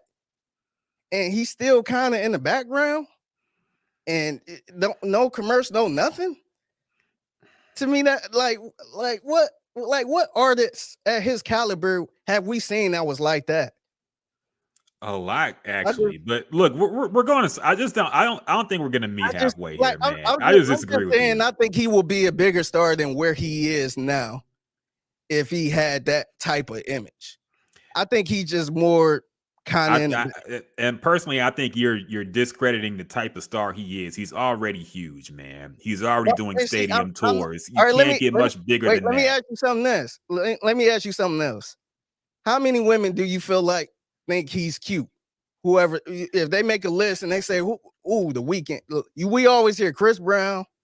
We hear Trey Songz. We hear all type of people. We have to poll a female audience, man. I don't know what they think. I've never asked women what they think about the Weeknd. We got to ask Jasmine. It's Jasmine's birthday. Is she fucking up? Any women listening? Ain't nobody scared, man. I told you I had a DJ set. You know, ain't nobody said the Weeknd is cute. Weeknd is on a list, and nobody said nothing about the Weeknd looks. So you think if he was sexier, he'd be more famous? Yes. I think so. Yes. Like I said, man, I don't see how you can be more famous than the Weeknd, because there's been more. To your point, somebody more attractive than him should be bigger than him. Name a male artist who's bigger than The Weeknd right now in the R&B space? Do Bruno Mars count? He's up there. He's up there. And I don't see him in the sexiest men list either. And he be on magazines. He be on the front of magazines all the time, man. Now we got to get super sus with this discussion. But like, come on, man. You know, ain't nobody bring up The Weeknd in a sexy conversation. It was always strictly the music. I mean, most women love. And said Bruno is way hotter. Okay, we'll take your word for it. I'm just saying, and honestly, I kind of like this about The Weeknd, that people don't just like him because he's sexy. Because look, we get this all the time with the rapper from New York, I forgot his name, but the light-skinned rapper from New York. Women love him and don't even care about his music. I'm glad The Weeknd is kind of like this because the music speaks for itself. And I think that's dope, man. That's kind of like up there with Adele, who could just sing and don't do anything else. Like, the music speaks for itself. So I'm just saying, if he had a little sexiness to him, he will be even bigger than everybody we just named. That's all I'm saying. And that's no slight to The Weeknd at all. I think it is in a way, because that's implying that he could reach a much bigger height just by his looks alone. And like I said, he's already at those huge heights. The looks with the music? He's already at those huge heights, man. He's already done. He sells out stadium tours. He fucking worked with Nobody works with fucking Daft Punk. He did a whole album with them, man. He has so many hit songs. His videos played everywhere. His songs played on the radio 24/7, man. He's already there. And so, like I said, is it too much to say he'll be kind of inching up on a Michael Jackson or something then? No, nobody can inch up on that, man. Nobody these days. I'm not trying to go there, but I'm just saying, like, I think he would be a bigger deal than a Taylor Swift, or a bigger deal than name whoever hot right now. I think he would probably be bigger than the Beyonce right now. That's kind of my whole point. Yeah. I will just have to disagree, man. Like, I see the point you're making, and it all goes back to the image versus hits discussion that we were having. I think the hit dictates everything. You think image is more important, and yeah, we'll just have to. In this day and age, is more important than actually having a hit. Yeah. I just disagree with that. And I'm gonna get off of this too, but how do you feel about the rapper Papoose? You're saying he's a good rapper? I mean, he's corny. But technically, yeah, he was impressive that he could rhyme every word in the alphabet. I'll say that much. I think, look, man, I'm not a fan of all of his music or anything, but I feel like he's a good rapper. Mm-hmm. I just don't think he had the image. I think that's why he kind of stayed where he was at. He could make a hit, man. That was he could make a hit. Okay, let's be real about Papoose. He couldn't. These lyrical miracles, same thing with fucking Cannabis. Cannabis could make a hit. People want to act like LL Cool J ended him. Cannabis could make a hit. These lyrical miracle rappers can't make hits. That's why they flop. Yeah, and see, I just think also he didn't have the right type of image. I just look, man, look. Biggie Smalls had a really good image. This whole Biggie Smalls was ugly as fuck, man. That's a terrible argument. He was ugly as shit. I'm just talking about the image of him being this big papa guy who can rap like this. He kind of had. I don't want to say Rick Ross, but he was like a big guy that had this cool. I'm a ladies' man type of like vibe to him a little bit. So it was like a Biggie Smalls type of image. Like, I'm not sitting there saying, no, he was ugly, so he didn't get. I just think he had the right image that fit him. Notorious B.I.G. He always called himself Biggie. I just felt like that kind of fit a little bit. So that, that worked. That's all I'm saying. I'm not just talking about the sexy part or the look good and who look good and who's ugly. But I think he just kind of had that right image that fit him. He did have an image, but I think it goes counter to your point in a way. Like he said, fat and ugly as ever. However, I stay Gucci sound down to the socks. He had hits, man. That's the thing about Biggie. He can make a fucking hit. He can make a hit out of anything, damn near. He had catchy ass hooks. He had a very memorable flow. That flow with anything he rapped on. He was a master at making hits, man. And that's what helped him a whole lot.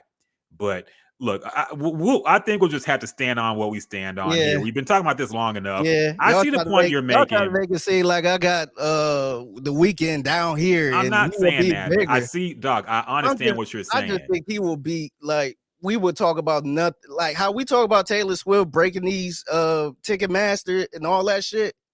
I think we'll be talking about that with the Weeknd. That's all I'm saying. I think a lot of people like Mad Wild Chemists will be talking more about, damn, the Weeknd. Ooh, is that the Weeknd on TV? The Super Bowl would have did way more numbers, in my opinion, if the Weeknd was like the sexy guy. That's all I'm saying. I see the point you're making, man. I understand what you're saying. I just don't agree with it. But we'll just have to leave it there. So other things that happened this week. Oh yeah, how do you feel about this damn the Freaknik documentary coming out on Hulu? I've seen narratives change. I think at first people just thought it was going to be a lot of old women getting exposed and aunties and mamas getting exposed. But now it seems like it's shifted and people are focusing on the fact that a lot of niggas was out here thirsting and groping and raping. And now suddenly it's turned into like an attack on black men where black men are like, oh, they're just going to use this to make us look bad and all this shit. The narrative is changing now. I know Mark Lamont Hill had some tweets about it, calling it like a rape fest or some shit like that. So people are concerned. Some women don't want to be exposed in it, I'm sure. Some woman came out and said she was at Freaknik and was hoping that nothing was caught on that was too bad. But are you going to watch this Freaknik documentary, man? How do you feel about it? I kind of don't want to watch it after this, man. Like, to me, that kind of spoiled it. Like I always heard about Freaknik when I was younger and all. I heard it in songs and all that shit. But I kind of turned off from watching it at this point, man. If y'all gonna make it serious and, you know, make that's one thing I hate when people do, try to make a fun conversation all serious. Yeah. And I feel like that's what people doing on social media, which is not surprising. But I kind of don't want to see it now, man. I was kind of intrigued on watching this, but now I don't know. I might just watch it on social media, see what everybody else say. And if it's really good, then I'll check it out. I mean, I'll check it out. I mean, I didn't really want to see it because I don't really care about it that much. Like, I think having a documentary on Freaknik is just, I don't know. It didn't really pique my interest. But I'm not against it being made, and I'm not against it highlighting like some fucked up shit that went on, man. Because I mean, the defenses people make, and it always comes back to what about white people? I've noticed. What about Girls Gone Wild? What about Woodstock 99? There's been 2 documentaries on Woodstock 99 in the past 2 years. It was one on HBO in 2021 and one on Netflix in 2022. And they all highlighted the sexual assault and the rape and all that shit that happened at that time, man. Okay. And they drugged the organizer through the coals because he was acting like nothing of that nature happened, even though women came through and said, yes, it did happen. So they got rung through the coals as well, man. Girls Gone Wild, they been done called them dudes out for the nasty shit they did. There was a documentary on Girls Gone Wild already, and them dudes ran out the country because they got the heat was on. And they were shamed for all the shit they were doing, the getting drunk women to sign contracts and shit, and just nasty behavior. So to that point, look, they've made these documentaries already. Okay, y'all sound like the what about Harvey Weinstein type people now. It's like, look, it's okay to look back and be like, okay, you know what, that was fucked up. You know, but I'm sure the documentary will be balanced. I mean, Freaknik, I'm sure, started with the best intentions. I don't think it started off as an orgy. So, and Freaknik was before my time. It was before both of our time, man. It started like in 94, ended in like in 97 or some shit like that. I was like 10 years old when the Freaknik ended. I ain't know nothing about that. I only knew about it in rap songs. Yeah, like probably in the 2000s when I started really listening to music. Yeah, listening to lyrics. That's when I heard about Freaknik. I just ain't know what it was. Yeah, I knew it was something because I Yeah. heard it in rap songs, but I Yeah. never knew of it really. And then I seen the random pictures on social media Of popping up. course. Freaknik Yeah. from 95 and a cop spreading the girl ass cheeks out or some shit. Yeah. Yeah. I mean, like, look, I'm sure it'll cover all sides. Like, I'm sure it's not going to portray all black men as being there just to rape. Obviously, people were there to have fun, obviously, man. But people act like highlighting bad behavior is just by black people is inherently anti-black. It is like, it's okay to call out some shit when it's wrong, man. I'm like that for all sides. People act like women can do no wrong. I'm like, no, y'all can. Men can't do no wrong, or anything against a black man is an attack on all of us. No, it's against them, man. Most of us was not at Freaknik, okay? Yeah. And if people were, a lot of them were not out there trying to take the pussy, man, but some were. And like, I think it's fine to look back and be like, and look at things and look at how our culture accepted them and look at and admit it was wrong. And I'm not against it being made, but to your point, yeah, I don't think it's going to be lighthearted at all. I think it's probably going to be more serious, especially towards the end. I'm sure it's going to be focused more on the negative, but yeah, it is what it is. I'm not against it being made, man. People are getting a little too in their feelings talking about how it's just going to make all black men look bad. Now, I think that anybody acting like this is how all black men are, because those tweets are coming. I've seen them already. That's getting nasty, man. You don't have to take it to a gender war type fight with that. Yeah. But like I said, it's I think it's fair to look back at some shit we thought was cool back in the day and realize it wasn't cool. Yeah. I'm not against it being made, but it is what and it is. And it's like that with everything back in the day. If you go to anything back in the 90s or the 80s, if they do a documentary on a lot of shit from then, the shit probably be super ignorant, man. Like, gay people was not, a popular choice back then. So you'll probably see a lot of, hatred towards that. I guess you'll see a little more, handsy people back in the day too, which you'll probably see in the Freaknik documentary.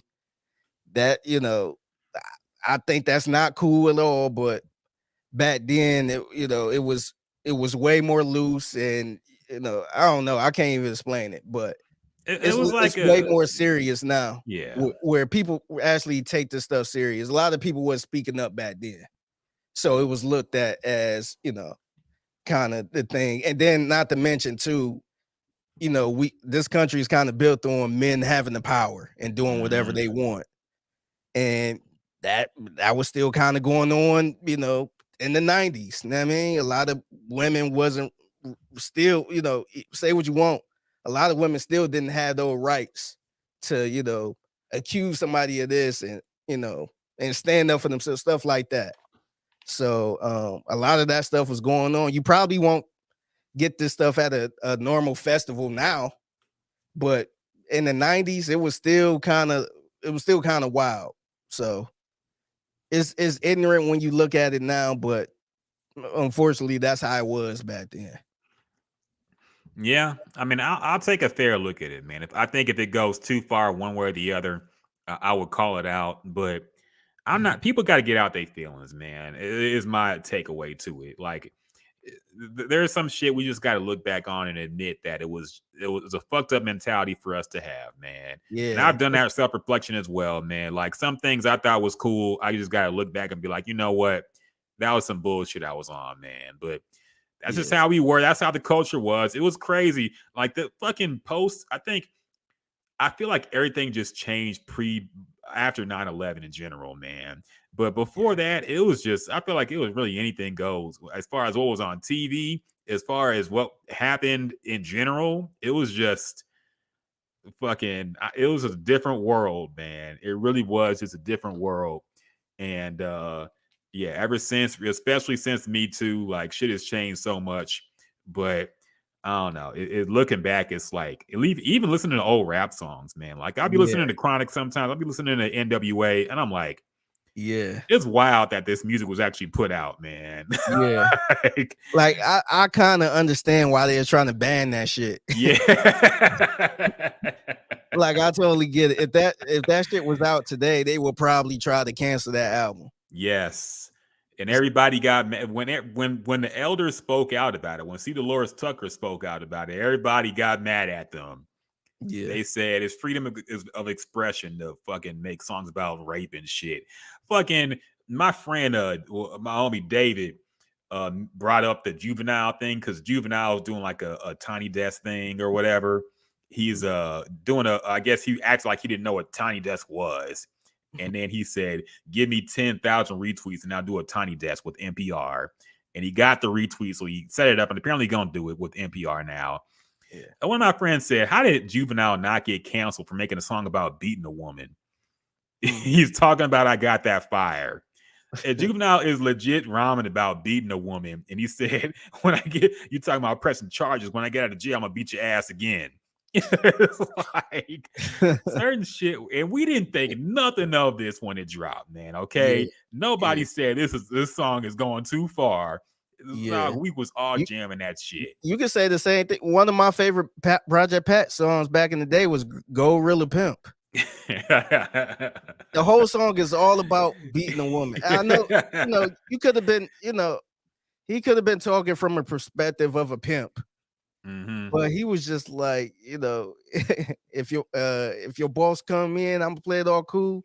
If he step in my biz, I'm gonna smack his ass too. It was just a lot of stuff. And I remember my brother-in-law at the time heard the song. He was like, man, turn this, talk about beating women. And he's like a hip-hop head. He's like a KRS-One type of guy. He like hip-hop, and Project Pat, that was bullshit to him. Like all that shit, it was just bullshit because he was talking about beating women and all that stuff.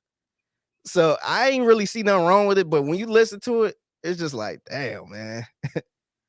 I know that song is a little different because it seemed like he not really speaking from his perspective. It seemed like he kind of in character in that song, but it still sounds rough, man. No matter how you put it, it still sounds rough. Yeah, you can't make that song today, man. Nobody is on that type of time no more, man.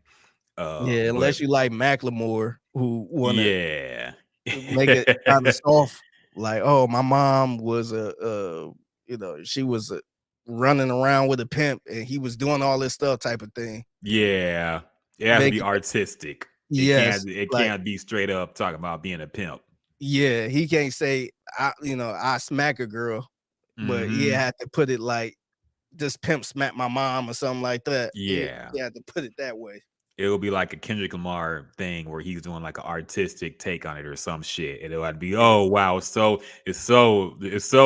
fucking artistic and smart. Yeah. And shit, he got some backlash for that. Yeah, he said the F word, and obviously he was proving a point about how his mentality was fucked up. Yeah. But people just got mad that he said it, period. Nope. So I don't care even fly off of that. Yep. So yeah, man. It's a different era, and it's like I said, it's okay to look back and be like, okay, this how we were raised and the shit we listened to growing up and the shit we celebrated growing up was wrong, man.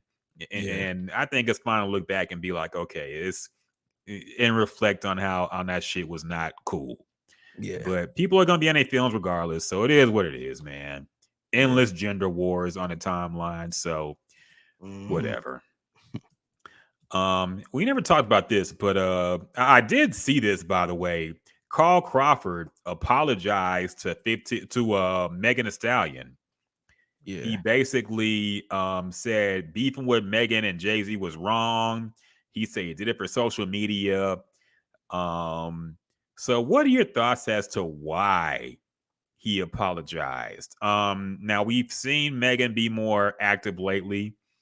She's returned to the spotlight, and I'm sure new music is coming soon. I wonder where the status is with this lawsuit thing they have going on. I haven't heard any updates.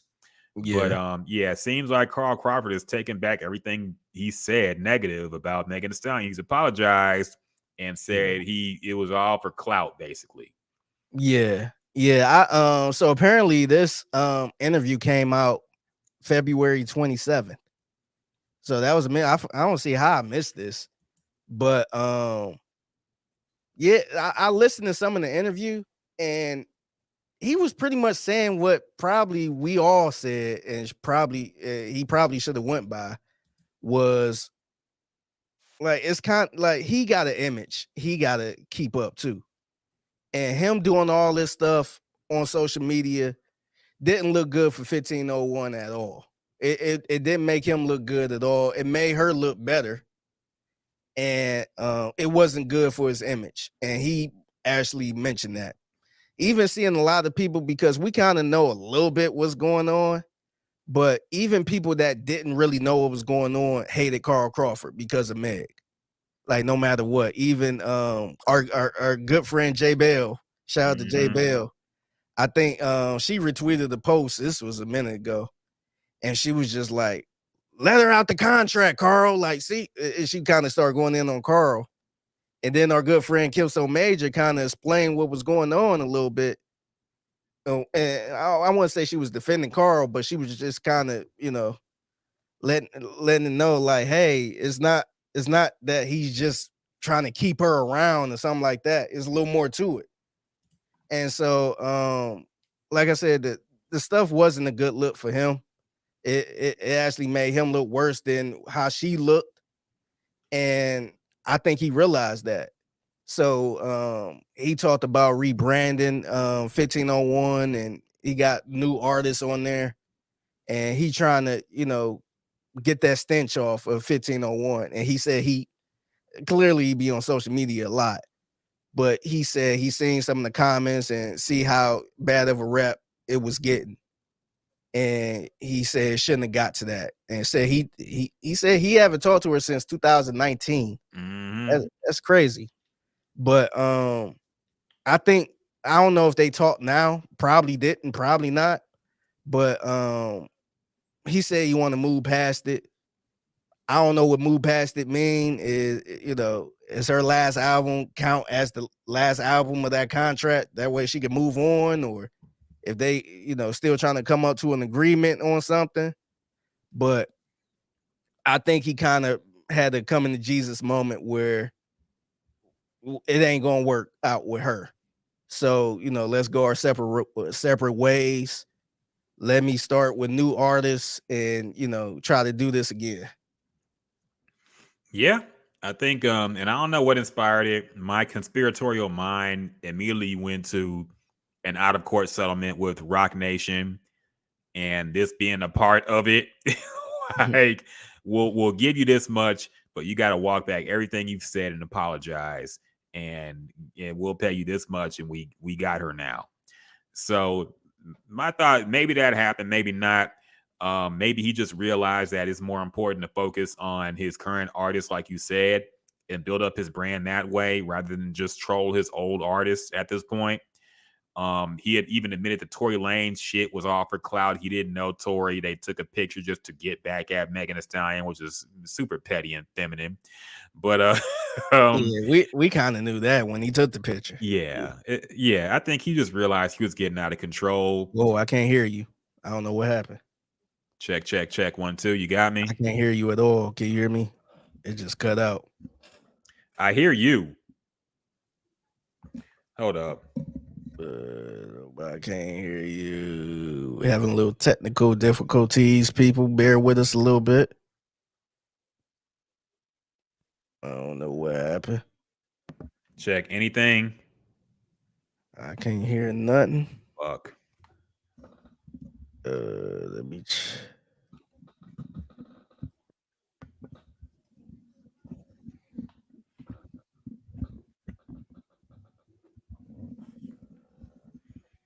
Check. Yep, I can't hear nothing. Shit.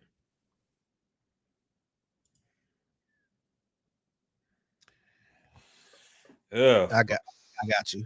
You got me now? Yeah. All right, that was strange. Yeah. We might take that as a sign to wrap up this podcast at this point. But to that point, man, yeah, I'm glad Carl Crawford just moved on from this shit. It's better for him and everybody involved now. I think after the Tory Lanez case has been settled, and I know he's trying to get his retrial or whatever. I don't think that's been settled yet. But look, everybody just got to move on, man. Okay, it's been years of this shit, being involved in all this and all the drama. I think it's time for all parties involved to just move on with their life, man. Tory do his time and move on. Megan, I think, has moved on now. Carl Crawford got to move on as well, and they all got to do their own thing, man. So good for them that whatever happened is just now in the past. Yeah, Everybody just got to move forward. because like I felt like he got a talented roster, and I feel like Erica Banks was talented. He has some other talented people on there too, and they always go back to Meg. That was the label Meg was on, and his beef with everything had to go back to Meg, and it was negative.